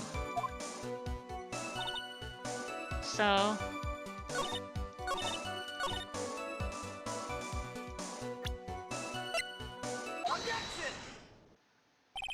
Mr. Godot. The first time he crossed Dusty Bridge and went to the inner temple was long before the murder took place. Why do you say that? Because he just made one fatal slip-up. The hanging scroll in the training hall. Hanging scroll? But... Mr. Godot's right! That scroll shows a picture of my mother! Maya, I know you know who it is. But here's something you didn't know. By the time the bridge had been repaired, 2 days after the murder, the hanging scroll in the training hall looked like this. What's that wonderfully delicious smell? The morning after the crime, someone covered it with gravy. Gravy? But why gravy, Nick? Because gravy was much more of a condiment to the culprit. Well, Mr. Godot, if you really hadn't seen the hanging scroll until after the murder, you wouldn't have had any way of knowing that it was Misty Faye. Wait a minute, Nick. Yes? Take a look at the hanging scroll. Look, at the top. There's a crest there. Ah, that. It's the mark of the master, correct? Exactly. So if you know the meaning of the mark, then you could guess that it was a picture of Misty Faye on there. True, but Mr. Godot described what it was underneath, like this. Clad in her stunning Japanese garb, surrounded by the hue and aroma of Western tastes. Oh. Yes, it's possible that he knew what the crest meant. However, he couldn't have known that she was wearing Japanese clothing. Mr. Godot, on the day of the murder, you were hiding at the inner temple long before the crime took place.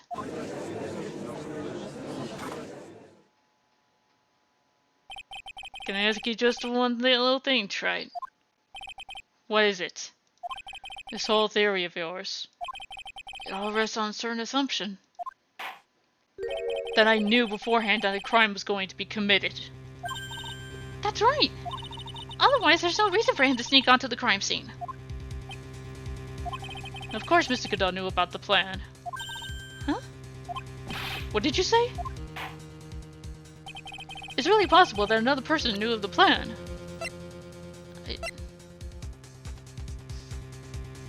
Hello? Did we forget about this? This crime was actually planned over a year ago. Morgan Fay authored the plan for her daughter's future. And these instructions were hidden somewhere in the Fay Manor for a year. However, by the time Little Pearls found these instructions, they had already been unsealed. Unsealed? Yes, the killer had read these instructions long before Pearls ever found them. That's how he knew the crime was to take place at the Inner Temple. And you still insist this crafty killer is me? You bet I do. But you just said that the instructions were hidden. That's right. Mr. Godot couldn't have known where the instructions were hidden. If he really wanted to know, he'd have one great chance to find out. Yes, and when was that? During a visit? A visit? Morgan Fay told her daughter Pearl about where the instructions were hidden. During one of her visits to the detention center. And that would be the only time for someone to have learned where they were hidden. Eavesdropping on a visit at the detention center? Yes, could be arranged if you were someone with easy access in and out of there. Like, for example, a prosecutor such as Mr. Godot.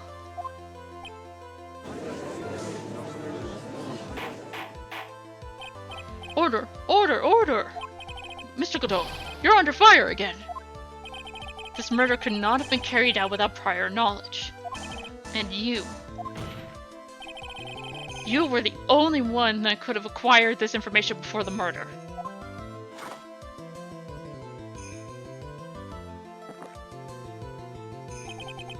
Humans are afraid of the dark. And yet, at the same time, we're fascinated and bewitched by it. Maybe that's why humans drink the darkness that is coffee. Sorry for always asking, but what does that mean? It means there's a reason for everything. According to your theory, the killer in this case eavesdropped on the conversation during a jail visit where he learned of a hidden plan for the crime.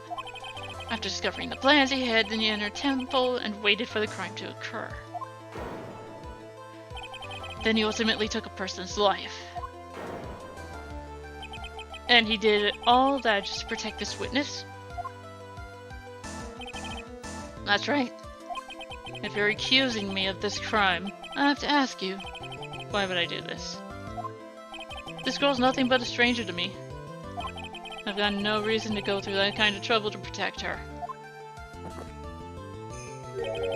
I am what you see. I'm certainly not the type to rescue the damsel in distress. With some of the things you've said over this entire game, I find that hard to believe. The killer's behavior is certainly extreme, for lack of a better word. Even considering that the killer wanted to protect this witness's life. His behavior is still a little too unnatural. However, you had a good reason, didn't you, Mr. Godot? An unshakable reason that forced you to protect this witness at all cost. I knew it. You figured it out, haven't you, Nick? Maya. I guess you were doing your best to cover for Godot. For the same reason, huh?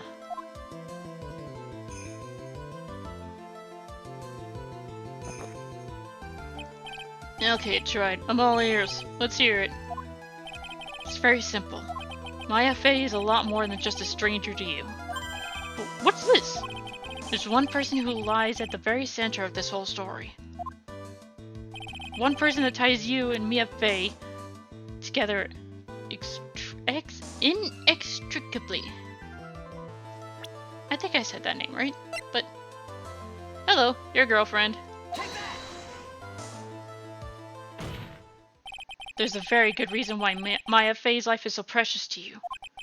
After all, She is Mia Fey's only sister. Mia Fey. You once worked alongside her. That was when you were a defense attorney. Wait a second here. Mr. Godot is a defense attorney? Well, with your honor's piercing intellect, you must have figured it out by now. The real name of this man who calls himself Godot, his real name is Diego Armando. Isn't that right?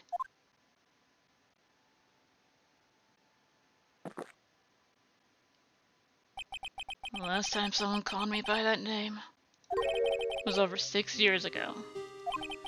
Diego Armando. That name rings a bell. It should, Your Honor. All of this is related to a single case. A case in which a convict named Terry Falls killed himself. Mia Fey's first time in court. The tragic outcome left a deep wound in her heart. She knew that behind it all was a heartless, scheming demoness in disguise. But in the end, Mia couldn't tear off that disguise. However, there was one man who reached out to help her. Diego Armando, a senior defense attorney at the office where Mia worked. It's my fault! It's all my fault that Mr. Falls killed himself! Mia, you can't cry yet.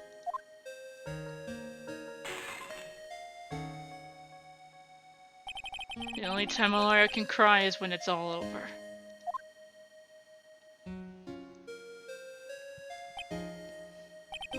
I was moved by her. The way she put all her faith in her clients. That pure sweetheart of hers. That's why I could never forgive Dahlia Hawthorne. Mia and I thoroughly investigated that fake kidnapping incident. Then one fateful day, Dahlia wanted to meet with me. It'd been 6 months since the trial. We met in the courthouse cafeteria. Oh, I just remembered. 6 years ago, right here in this courthouse, you were poisoned. Even I didn't see it coming. Dahlia Hawthorne slipped some poison into my coffee. Some newspapers at the time called it a murder. But very little information about the case was released to the press. But you weren't dead at all. No official reports ever actually called it a murder. I was just in a deep, deep coma. I see. My body shut down and my life became nothing but a long, deep sleep. That woman's poison did a real number on my central nervous system. I lost my sight, although my hair turned whiter due to the damage it caused. It's terrible. Apparently, it was a miracle that I ever regained consciousness. 5 years had passed since I drank that poison brew. And then one morning, my eyes flew open from the smell of a doctor's cup of coffee. 5 years? You were asleep for 5 years? And the worst possible news was waiting for me. Mia Fey was dead. From the very moment I opened my eyes, I'd already lost everything I thought I had. The woman I loved had been murdered. And the woman I loathed had been sentenced to death.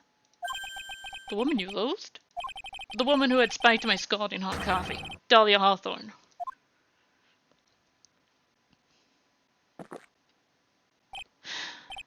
Good old Mia. She didn't let me down. She got her revenge before she checked out. In the end, there wasn't anyone waiting for me when I woke up. That's so sad. For someone like me, for someone who had slept away their best days, there were only 2 reasons left to live. And it was for those 2 reasons I decided to become a prosecutor. If I may ask, what were your 2 reasons to live? First was you, Trite. Huh? Me? If I hadn't drank that stupid poison, Mia Fey would never have died. Much less the way she did. You were the only one who was there to protect her. But you let her die. It was all your fault. It wasn't like that. I wanted to see for myself what kind of man you really were. So that's why you became a prosecutor. My other reason for living? She goes by the name of Mia Fey. Huh? You mean me? You were the only way I could make up for the sin of not saving Mia. 1 year ago, when the Crane Village incident was resolved, it was obvious that Morgan Fay was planning something. Whatever her evil plan was, I was determined to stop it. My role as a prosecutor put me in the perfect position to do something about her. That's how you overheard Pearl's visit with Morgan at the detention center. I knew that the time was drawing near. Since I knew the plan, I thought I could foil it. My goal was to outwit the plan.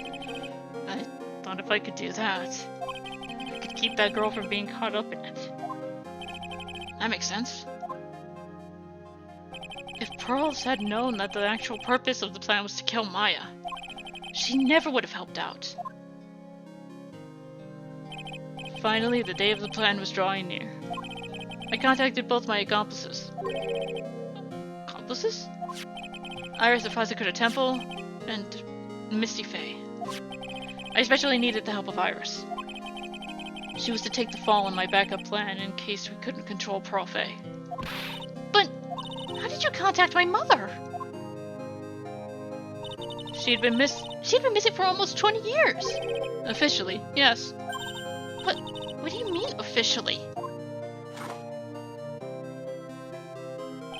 You've heard about it, haven't you? About the strong ties between the main family and the government. Now that you mention it, Bikini did say something to that effect. She said that the Master of the Korean had great authority. Even without her official position, Misty Fay still wielded great influence. The police have been keeping an eye on her movements all this time. That's how I was able to contact her. Again, because of my position as prosecutor. So my mother was cooperating with you? Don't ever forget. No matter how far away from you she was, she never stopped thinking about you. She was always... That's why I knew she'd do anything to protect you. If you want to know how strong her resolve to protect you was, look at her staff. Her staff? The one with the sword in it. The day the plan was to be carried out arrived soon enough. We met for the first time at Hazakura Temple. That's when your mother showed me her special staff. I realized it then, just how far she was willing to go. She was ready to use that sword to protect you from Morgan Fay if necessary. Yes, even if it meant paying the ultimate price. Mother... That night, the night of the crime, there was just one way to stop Morgan's evil plan. You mean Pearls, don't you? We had to make sure she didn't channel Dahlia Hawthorne. Well, Pearl, what are you going to do tonight? Well, if you'd like, you could come to my room. Perhaps we can read some books together. Oh, boy.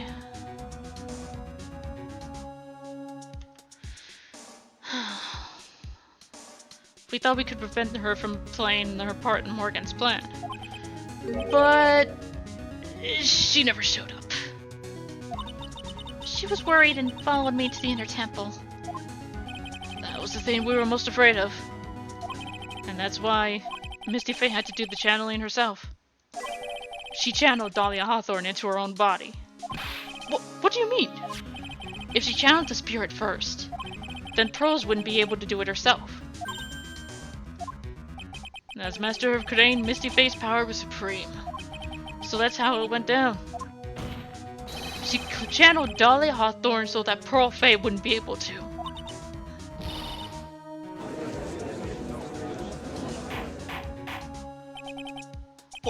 Is this true? My role in the plan was to make sure no one was going to hurt Maya Fay. That's why I hid myself at the inner temple. Just in case he needed to be saved from Dahlia Hawthorne. Godot. Anyway, that's all I'm going to admit to. Trite. There's no doubt about it. You're a great defense attorney. But you're going to have to do the rest yourself. The background leading up to this incident has been laid bare. There's just one question remaining, Mr. Wright. Who killed the victim? There are only two possible suspects right now. Maya Fay, and I'm sad to say, you, Mr. Godot.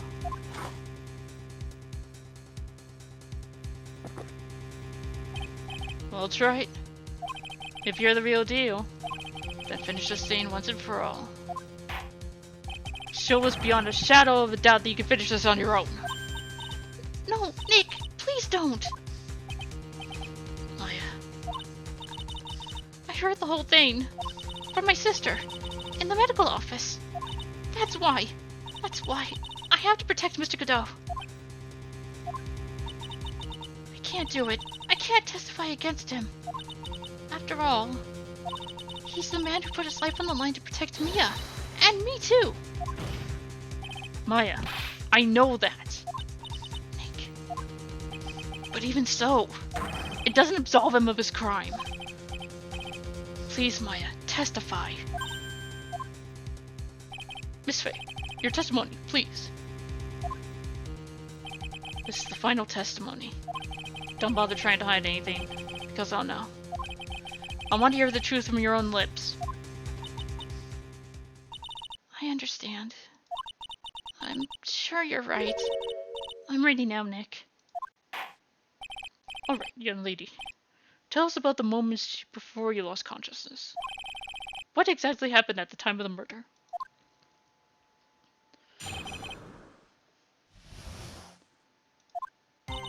Just before it happened, I think I saw some red lights. 3 of them. I thought I'd ask for help, but just then I was splattered with blood. She wasn't dead, though, and she struck back at the enemy behind her. Suddenly, the red lights went out, and the whole area was dark. Just in that moment, there was a horrible scream. Right after that, Dahlia collapsed and I lost consciousness. These red lights. I thought you said you don't remember seeing them. I'm sorry. I thought I saw them, but then they disappeared all of a sudden. Things break, right? Even the best of theories. Who was it that stabbed Misty Faye? Looks like you still can't prove it. Maya is telling the truth this time. I know it. The rest is up to me. Well, Mr. Wright, proceed with your final cross-examination of the witness.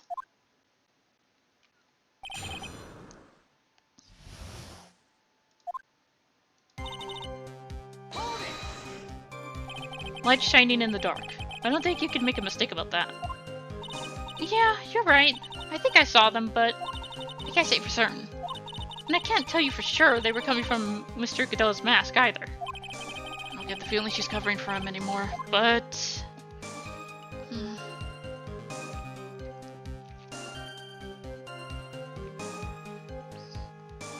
No.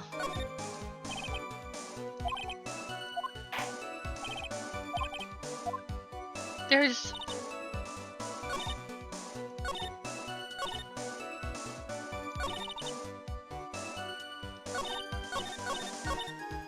one statement. This.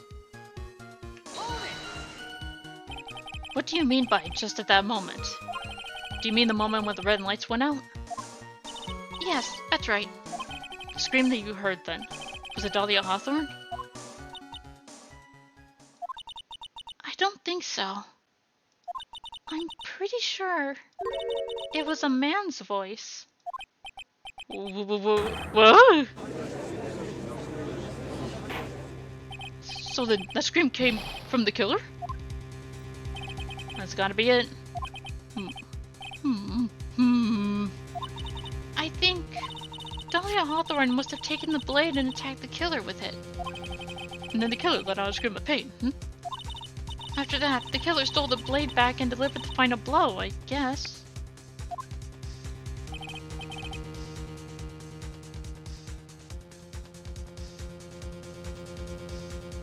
Wasn't Dahlia using a dagger, though? Seems to make sense to me. Sounds like a reasonable deduction, but I still kind of wonder. I'm sorry to say this, but that interpretation would create an enormous contradiction. Did it make sense? After all, my deductions are almost certainly never correct. Remember the testimony she just gave before the killer let out a scream? Maya says she'd already been splattered by the victim's blood. In other words, the blade and the staff had already been plunged into the victim. Is that right? She couldn't have struck back with the sword if the sword that was already stuck in her body.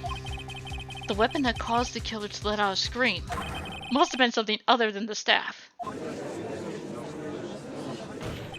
If you're so sure about that, then don't keep us waiting any longer, Trite. There's only one thing I can think of. A dagger. That could have been used as a weapon here. If Dahlia Hawthorne had already been stabbed in the back by the staff, what could she have used to strike back at the killer?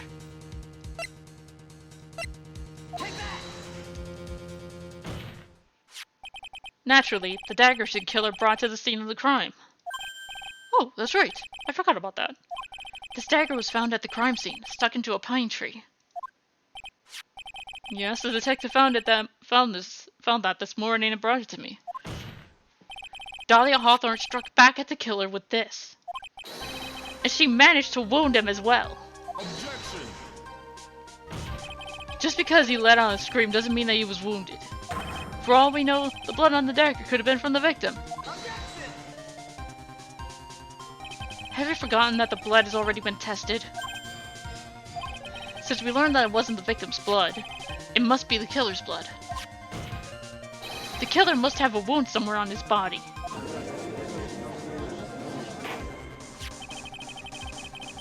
And since the lights went out... So you're saying the blood on this dagger belongs to the killer? Exactly. A DNA analysis of the blood would prove it beyond a shadow of a doubt. And yes, Mr. Godot, it would prove that it's your blood. Nice theory, Trite.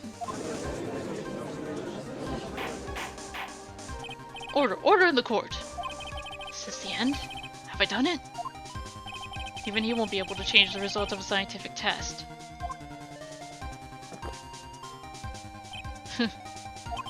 Let me ask you something, Trite. Let's just say that it turned out that I was the killer. Do you really think I'd be stupid enough to leave evidence like that? What? Just think for a second. This dagger was found this morning by a detective and brought to me. There was already blood on it, correct? But even so, I was the one who brought this dagger here to the courtroom. Yes. What does that prove? Well, if I really were the killer, I could have washed the blade off and then planted another person's blood on it. It can't be. In any case, there's one thing I can guarantee, Trite. That blood, it doesn't belong to me. Not a chance.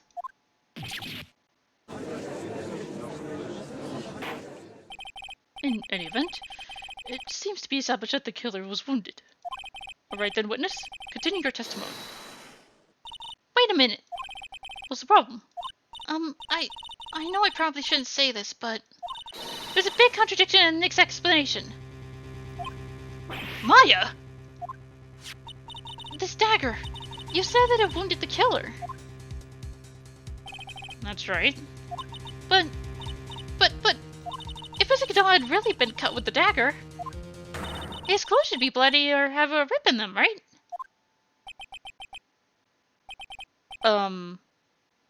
Maya?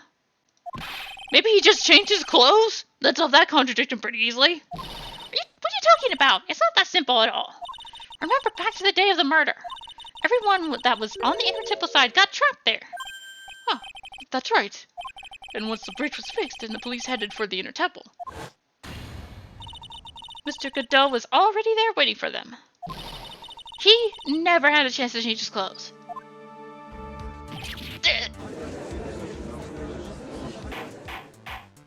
Order in the court. What the witnesses is... Well, maybe he brought a change of clothes with him. But no one could have predicted the lightning strike that shut down the bridge. Why would anyone have brought a change of clothes? The judge just takes smart pills during the last recess. Well then, maybe the killer took off his clothes before he committed the murder. That way he wouldn't get any blood on them. Phoenix, even I can't see Godot doing that. Objection! That's impossible, Trite. You know how cold it gets up there late at night? After a few minutes with no clothes on, you'd be frozen solid.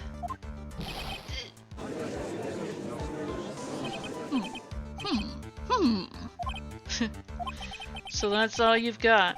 I knew you weren't tough enough to finish this. Right now, if me a favor here. If me a favor here. She would have closed the book on this case already.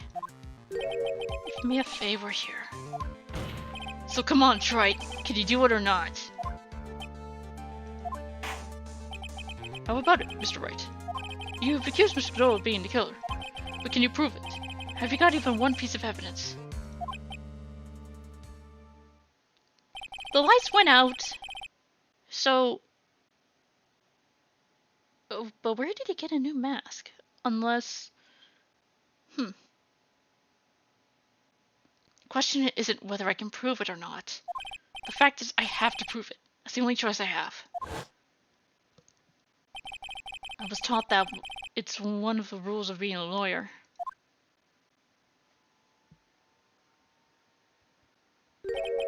I can prove it. I'm going to bring your magnificent vengeance to fruition, just as you want it. That's good. The fighter to the better end, right? Since there's just one piece of evidence that can prove your point, why don't we go for the ultimate unlimited penalty? You trying to pressure me, Mr. Godot? Because it doesn't matter to me.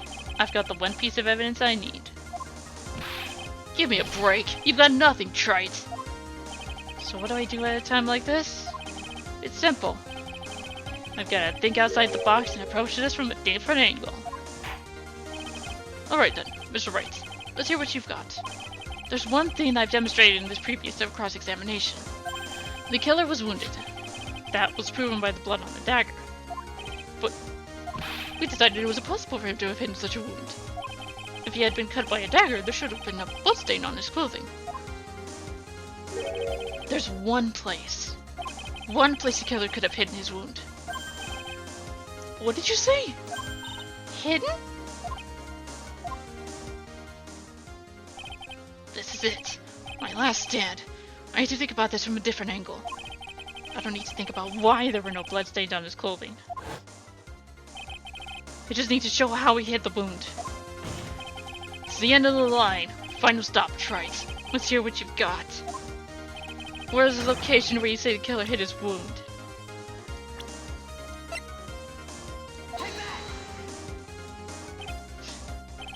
I don't know what you're talking about.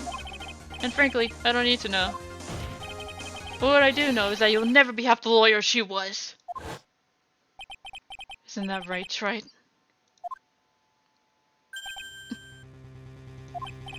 What was that just now? Mia? It can't be. You're living on through him? Even as we speak, you're still hiding the wound.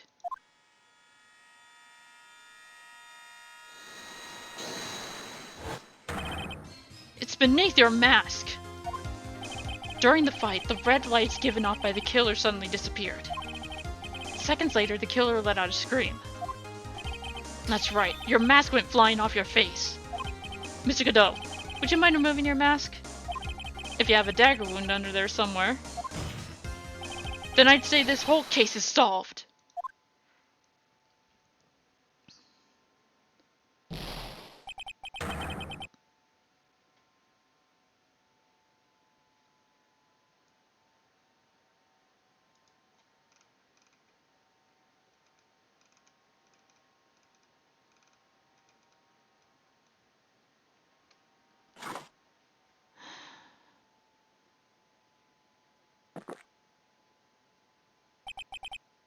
Just now. I saw her spirit in you. I never liked you. 6 years ago, you helped the woman who put me to sleep by hiding her bottle of poison. And then, while I was sleeping, you let Mia die. But you didn't care. You just kept living your pathetic, happy-go-lucky life. You even had the nerve to follow in her footsteps as a lawyer. I could never forgive you. That's what I thought. Mr. Godot. But I was wrong about you. I knew it from the very beginning. The truth is, the only person I could never find it in my heart to forgive was me. You yourself. I was the one that failed to protect Mia. Me and no one else. I tried to avert my eyes from the truth, to escape from the harshness of reality. I just couldn't face Mia's death head on, so I ran. I hid behind a mask, threw away my true name. I couldn't even deal with being a defense attorney anymore, so I quit. But you saved Maya! Yeah, that was my plan. Up until just now, anyway. What do you mean? You listening, Maya? If I'd really wanted to save you, then there's one person that I should have gone and talked to right away. Who would that be? Are you talking about Nick? But I didn't do it. I tried to get the help of Iris and your mother. But I closed my eyes to the most important man involved. Do you know why? Real reason. No, why? I suppose I wasn't really interested in saving you at all. Huh? I think I was just trying to salvage what's left of my own broken soul. I was trying to make up for the fact that I couldn't save Mia. Nothing more. That's why I let you walk right into a situation that I knew was dangerous. Forgive me. You're wrong. You put your life on the line to save Maya. Was it really for Maya's sake? Even though I'm not really sure. What do you mean by that? That night, in the darkness of the garden, when I saw her silhouette. Part of me must have known the truth. The truth that it wasn't really Dahlia Hawthorne standing there in front of me. Could have been Misty Faye, or even that little girl. But I still picked up the blade. It's like I was dreaming.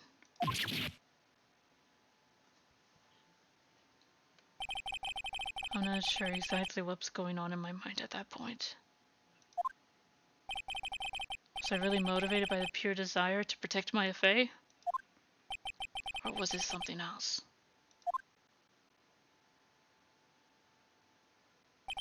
Was it my hatred for a woman who had stolen everything from me 6 years earlier? Could it have been simply a desire for revenge? And now, I don't know anything anymore. I did learn something today, however. I finally realized I was the arrogant one. I was just chasing an illusion, a fantasy. A stupid fantasy of defeating you in the courtroom. You were the one who made me realize my folly. You never ran away from Mia's death. Instead, you picked up where she left off, as a true defender of the people. In that one moment, I understood everything.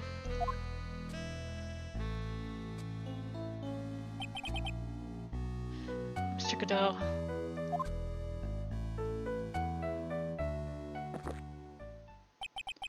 I think you already know this, but if you don't, my name is Diego Armando. Mr. Armando! I believe in you. I know you were trying to save me.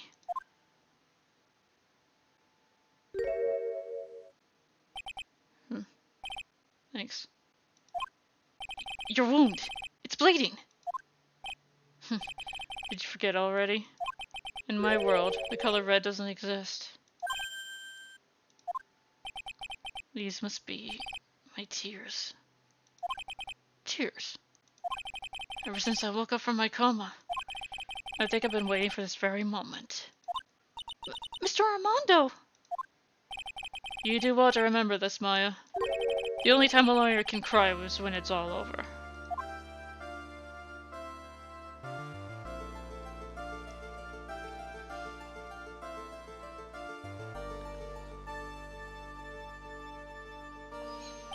This time, it really is all over, isn't it?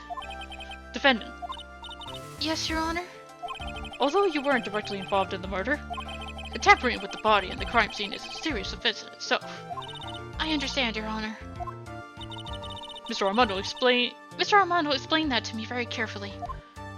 I knew the risk and I willingly cooperated anyway. Very well. Before I hand down my verdict, is there anything you'd like to say? Well, there is one thing. I'd like to say something to Mr. Wright. I want to apologize to you. Apologize? To me? For what? For the case 5 years ago, of course.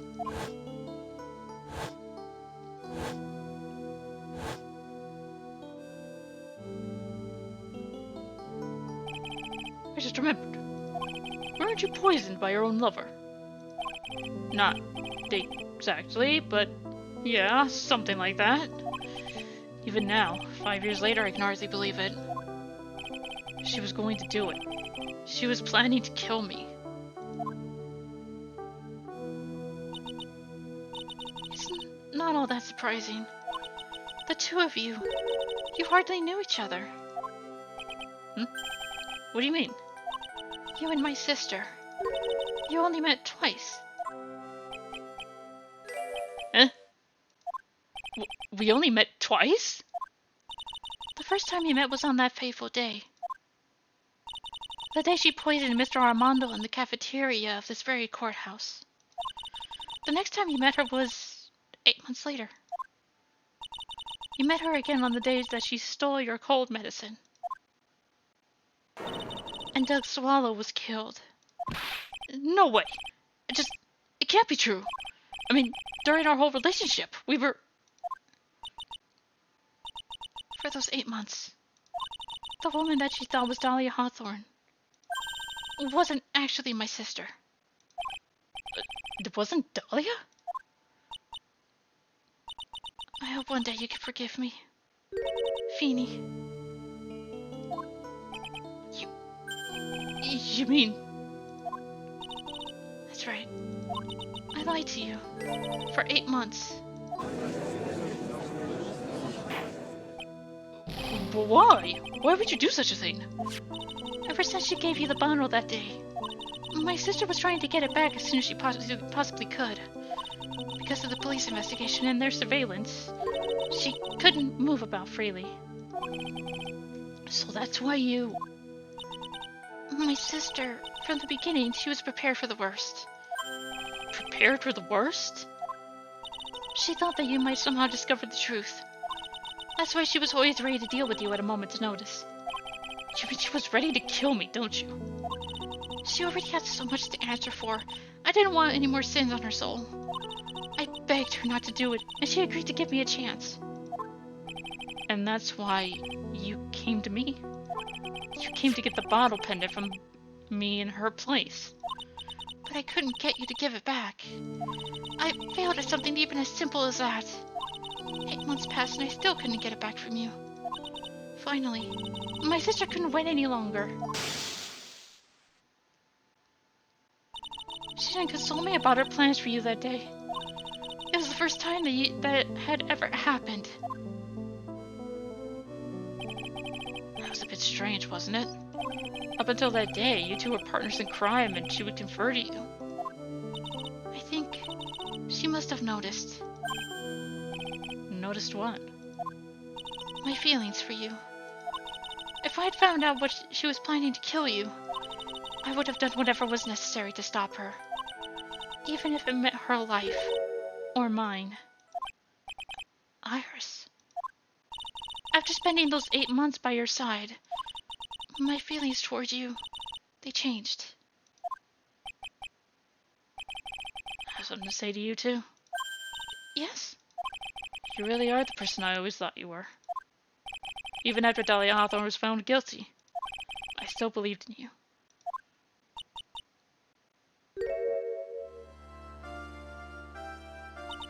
Thank you.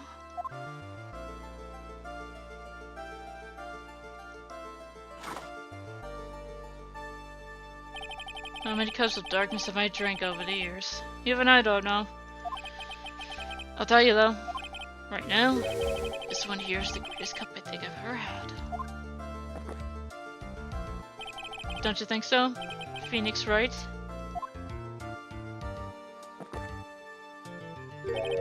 Yeah, I think you're right. The purpose of this trial was to rule on the murder of the victim, Elise Jonim. At some point, I expect you to be tried for your role as an accomplice in this case. I understand, Your Honor. Very well. On the charge of murder, I hereby find the defendant not guilty. Court is now adjourned.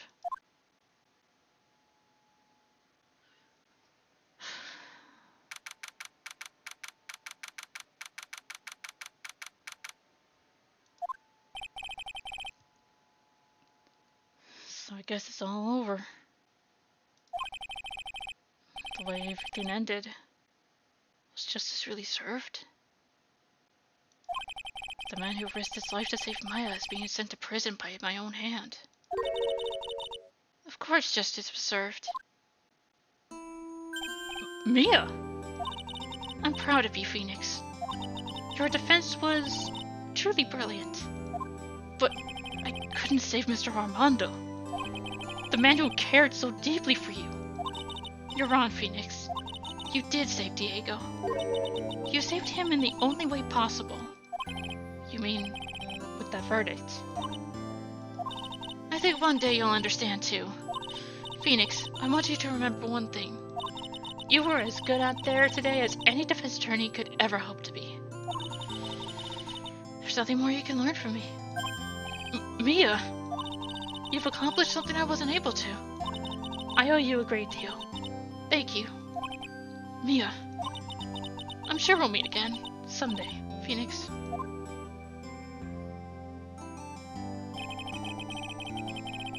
I've handled lots of cases and seen a lot of things.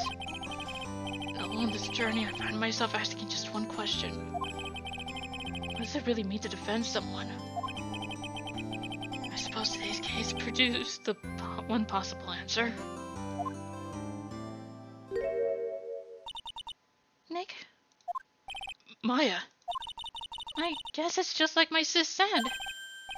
Mia? What did she say? That night, when I channeled Mia to get advice on what to do, this is what she wrote back on in my notebook.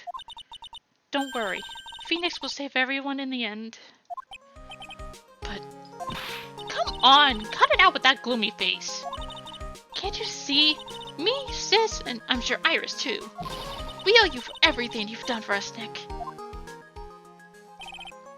Maya, how can you be so bright and chipper after all that's happened? You were brutally attacked. You even saw your own mother murdered. You! Francisca! Still as salty as always, Phoenix Wright. Excellent work, right? Mr. Edgeworth? When did you get back? Oh, that's right. I guess no one filled her in on that. Edgeworth and Francisca have actually been helping me. Helping you? If these two hadn't been there on the first day of the trial, the defense wouldn't have gotten anywhere. Wow. But where were you, Nick? I heard he fell into a river and caught a nasty cold which forced him to sleep all day. Yes, he laid in bed shivering from his fever with Iris's hood pulled over his head. Oh, ouch. Talk about embarrassing, Nick. You definitely need more training. Anyway, thank you, Mr. Edgeworth. And you too. Francisca. And suppose... Oh, hi, Larry. There's room for me in this group hug, is there? Oh, Larry! What's with the, longer than usual face? I realized something when I was reborn. I realized that Larry was never of any use to anyone, not even close. That's not true. Right, Nick? What? You're asking me? Well, Nick, is it true? I've got a place in this world, right? Huh?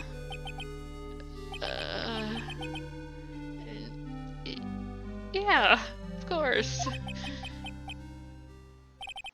I knew it. Everyone would be better off if I've ever gone for good. No. Oh, yeah. Those portraits you painted. They were really good. Isn't that right, Edgeworth? What? Me? Why are you making that face? Huh, Edgy? Oh, well, yes, indeed. I certainly can't say they lack resemblance. Do you really mean it? What about you, Frenzy? Did I draw you well, too? My beauty can't possibly be captured by mere crayon. And nevertheless, I recognize the effort you put into it, and that's worth something. So then you'll do it, like you promised? You're going to model for my next picture book, Frenzy Whippy. Don't get carried away! Well, how about that? I guess my painting portraits... I guess painting portraits is the only thing I'm good at. The painting of Pearl was pretty darn good too, if you ask me. Now that you mention it, I haven't seen her around. Pearls. Where could she have gone? Normally she would have made a beeline for Maya. Oh, I'll go look for her. Be right back. Hey, Pearly! Right. You seem to be uncharacteristically puzzled. I suspect you're wondering how Maya could be so cheerful despite all that's happened. Yeah. To be honest, I can't understand it either. Francisca. That's right. She lost her father fairly recently as well. I think I understand how she feels. Maya's a much wiser person than she appears. I think she realizes something. Now is exactly the time when she needs to be as strong as she can. What do you mean by now is exactly the time? Maya wasn't the only one that was badly wounded by this incident. In fact, there was someone that was hurt far more deeply than she. I believe it's for that person that Maya's trying her best not to cry. Pearly. Someone who was hurt more deeply than Maya? Edgeworth, I think I'm starting to understand too. Now! Then tell me, Phoenix Wright! Who is Maya Fey being strong for? One 9-year-old child named Pearly. Pearly. Poor kid. After all, the reason that she worked so hard to follow the instructions was because she loved and believed in her mother, Morgan. It's for the good of the Fae clan. I'm sure she believed in every last word. She thought she was doing it for Maya. That's why she was so happy. It shows how truly devoted she is to Maya. They're more like sisters than cousins, really. But it's a cruel irony that it was exuberance that led to this tragedy. Maya Faye's mother was killed and Maya herself was put into the deepest peril imaginable. And that's exactly why Maya is putting on a brave face. She's doing it for Pearl's sake, until she can see her smile again. Oh, hey, so this is where you all were. Well, looks like we got quite the bunch here. What was that for, sir? Sorry about that, Scruffy. My victor seems to have a mind of its own. What's up, Detective Gumshoe? Oh, you know, this and that. Anyway, congrats on your win. Let's go out tonight, pal. Dinner's on me. My salary's just kinda sorta gone down a teeny weeny bit, but it's alright. I made reservations at first-class French restaurant tonight. Yay! Pretty good work, Scruffy. But the VIP was your reward. Detective Gumshoe? You said a first-class French restaurant. You don't mean... Très bien! Where else? I knew it. We're doomed. Come on, let's go, everyone. Can't keep Maggie waiting, pal. Hey, you, Crybaby, you're invited too. Oh, forget about me. Pearl and I will be at the loser's shack eating potatoes. You know, Maya's taken an awfully long time to get back. She's still not looking for pearls. Oh, Maya, what's wrong? Nick, what do I do? Pearly, I can't find her anywhere. Huh? No, but she just went back home. That's all. I thought so too, so I called the village. But no one has heard from her. This has never happened before. As I figured, she's been badly hurt by this incident. She feels responsible for the tragedy that has befallen you, Maya. But none of this was her fault. What should I do? Detective Gumshoe? Yeah, what is it, pal?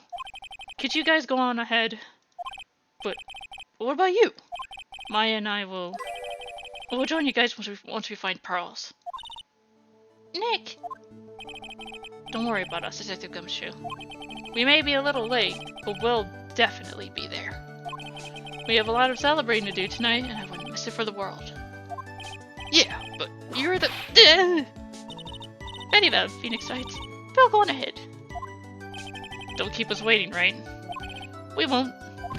But where should we look? Where could Pearly have gone? Let's go, Maya. There's only one place I can think of that pearls might have gone to. Phoenix and Co.? Oh. How's it go to temple? How's it go to temple? For pearls, I bet this is a very important place. After all, it's where this whole incident started. What's this? You're all back again so soon? Sister Bikini? I thought we'd be eating mashed potatoes alone tonight. So she's here. Pearly is here. She's in the training hall. Why don't you hurry along and go see her? Okay.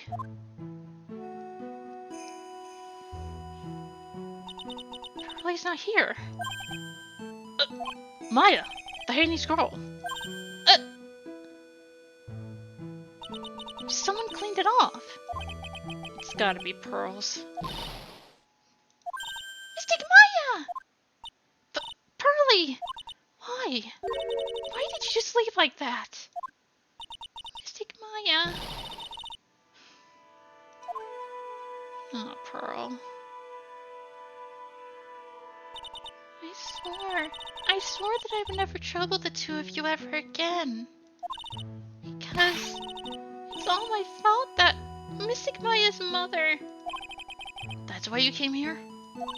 It's the least I could do to pray for your happiness. Oh, shut up! Stupid phone. You don't have to do that, Pearly. It wasn't your fault. You didn't do anything wrong. Of course, I'm sad that my mother is gone. But how do I say this? I'm still happy. You don't have to lie just to make me feel better. No, really. It's true. The only reason I'm still here is all thanks to everyone who was there for me. My sis, my mother, Mr. Armando, Nick, and you. Even if one of you weren't there, I'm sure I wouldn't still be alive right now. Sorry about that. That's why I have to be strong. For all the people that were there for me when I needed them. That's all I can really do. Mystic Maya. I'm impressed. You truly are the daughter of Mystic Misty. Sister Bikini. Your mother, Mystic Misty, was a strong woman indeed. I want to tell you what she said to me that night. After dishonoring the good name of Crane, I don't have the right to face my daughter. But still, Maya is always in my thoughts. It's true. She'll always be with me until the day I die. Maybe even beyond that. Your spirit was with her. That's why your mother was so strong. Even at the end, I'm sure she had no regrets. She'll always be with me until the day I die, huh? And there's a rule or something all masters are to follow, isn't there? To never take the charm off until the day you die. That's the master's talisman! The thing that Misty kept by her heart and would never take off. It wasn't the container that was important. Rather, it was the contents. That's... a photo? Mother... It's only natural for living creatures to fight to protect their own lives. What makes us human is that we fight for others. But who do you fight for? How hard must you fight? That's a true measure of what human life is worth. We defense attorneys are warriors who are constantly challenged by that question.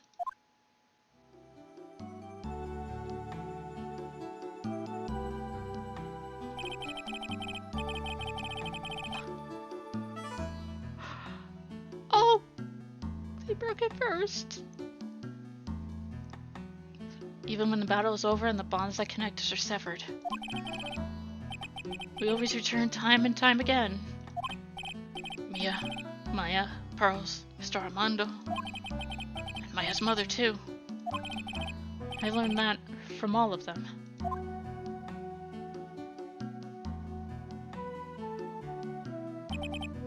Well, shall we get going? Everyone's waiting. It's a day to remember. A day when a lot of things were finally put to rest. I think we should celebrate that what we've overcome today. But I still can't. Oh, go on, sweetie. You can come back for training anytime. Okay. Alright, I'm going to make a brand new start too. Sister Bikini, I'll be back for more training, I promise. I know, and I won't go easy on you just because you're the future master. I'll make sure to prepare reservations for you three when you come back. Alright, we're going to have a great feast today, Pearly. You know why? Because training is a battle of endurance. Okay, Mystic Maya. I'll eat lots and lots of food tonight. You know, there's one thing I don't get, and probably don't want to, but... What is it, Nick? Reservations for training is fine and all, but why for three? Come on, what do you think? You're one of us, Nick. Next time you can train right alongside us. Huh? I'll be waiting for you. Sister Bikini will take the special care of you. It'll be great, Nick. We're going to do the special training course, naturally. That's a great idea. After all, Mr. Nick, you'd do anything for Mystic Maya, wouldn't you? Even walk on hot coals, right? We'll have a nice big meal before we come next time, right, Nick? You know, I was wondering if I could just say one little thing. Sure, of course you can. Oh, I love this part. I can't wait to hear it. I'm getting goosebumps too. Well then, here goes nothing. Objection!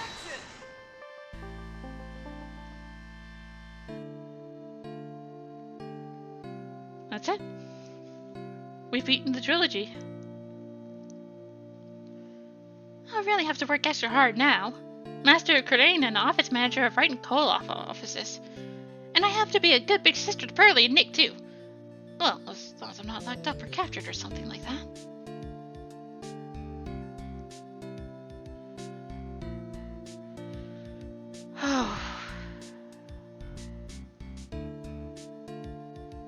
So it's true! Mr. Nick really is Mr. Maya's shining knight.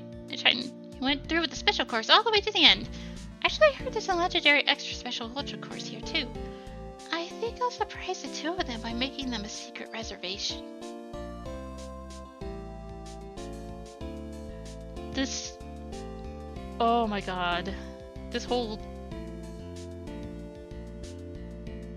Maggie brought me a brand new coat as a present, pal. I feel 10 years younger. I'll never take it off. Yes, but somehow you just don't seem the same. I guess the dirty, shabby old overcoat is just more detective-like, sir. Don't worry about it. In the name of love, a man will soil himself silly.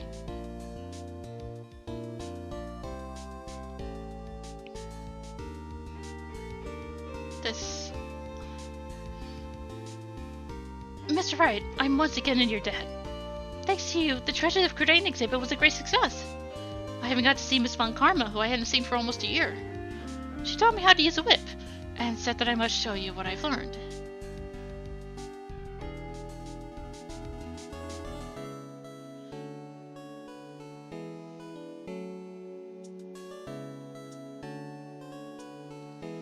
Desi and I started a company called Master Consulting.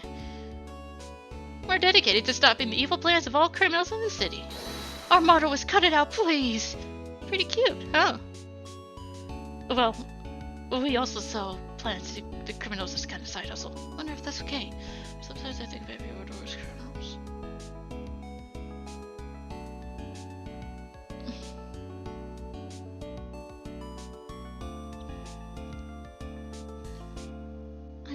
show my appreciation to Mr. Wright for exterminating Don Tigre, so I lent him $500 and a tea set, a special thick tea.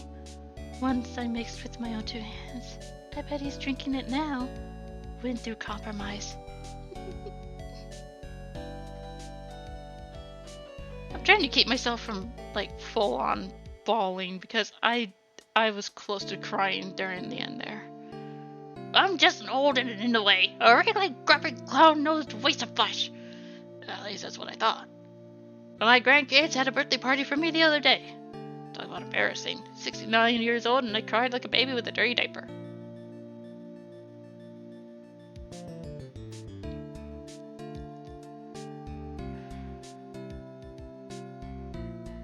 As usual, we have an abundance of work to do. We've hired a new programmer to replace Glenn Elg. I do hope everyone will get along. His name is Adam Mata. As soon as I heard his name, I knew our brain circuits would align perfectly.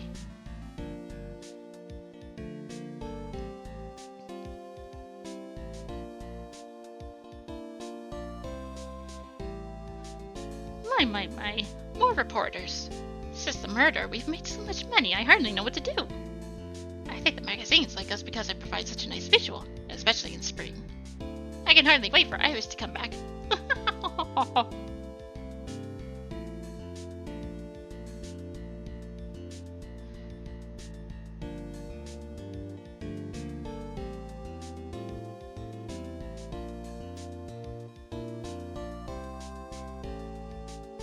You've turned into such a respectable man, Feeny.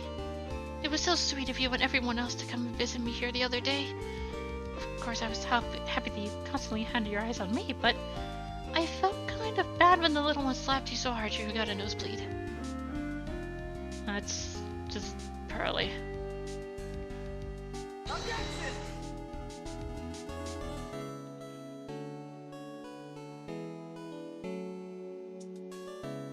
Objection! Objection!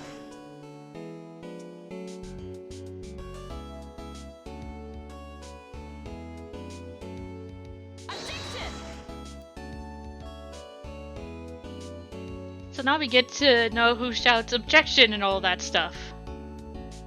Like the actors behind that. Objection!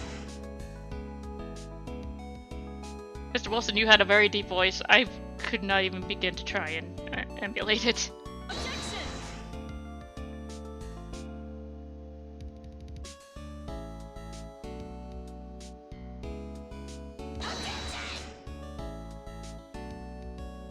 And then there's your shrill voice.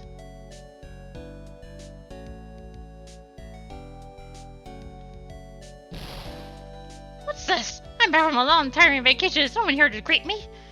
I guess while I was gone, my little whippersnapper buddy quit, and now I've got one. No one. What kind of crazy, lonely, crazy security room? Blah blah blah blah blah. Oh my god, I am so beyond done with you, woman. I'm so done. Yeah, there she goes.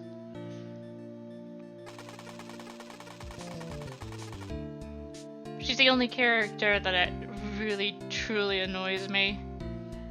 Like, there were characters where I was just like, hate, because, you know, I finally found something I love to do.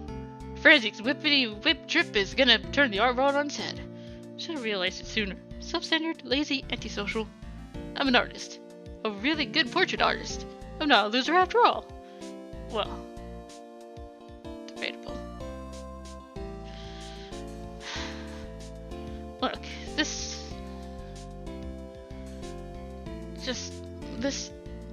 whole thing, all three games.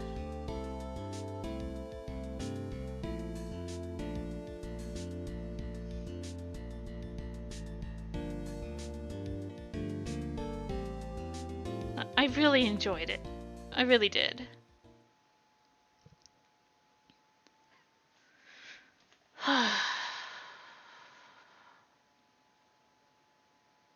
The music was great throughout. Well, maybe some songs from the second one weren't that great, but Still. Characters... Everything. Everything about this game was great.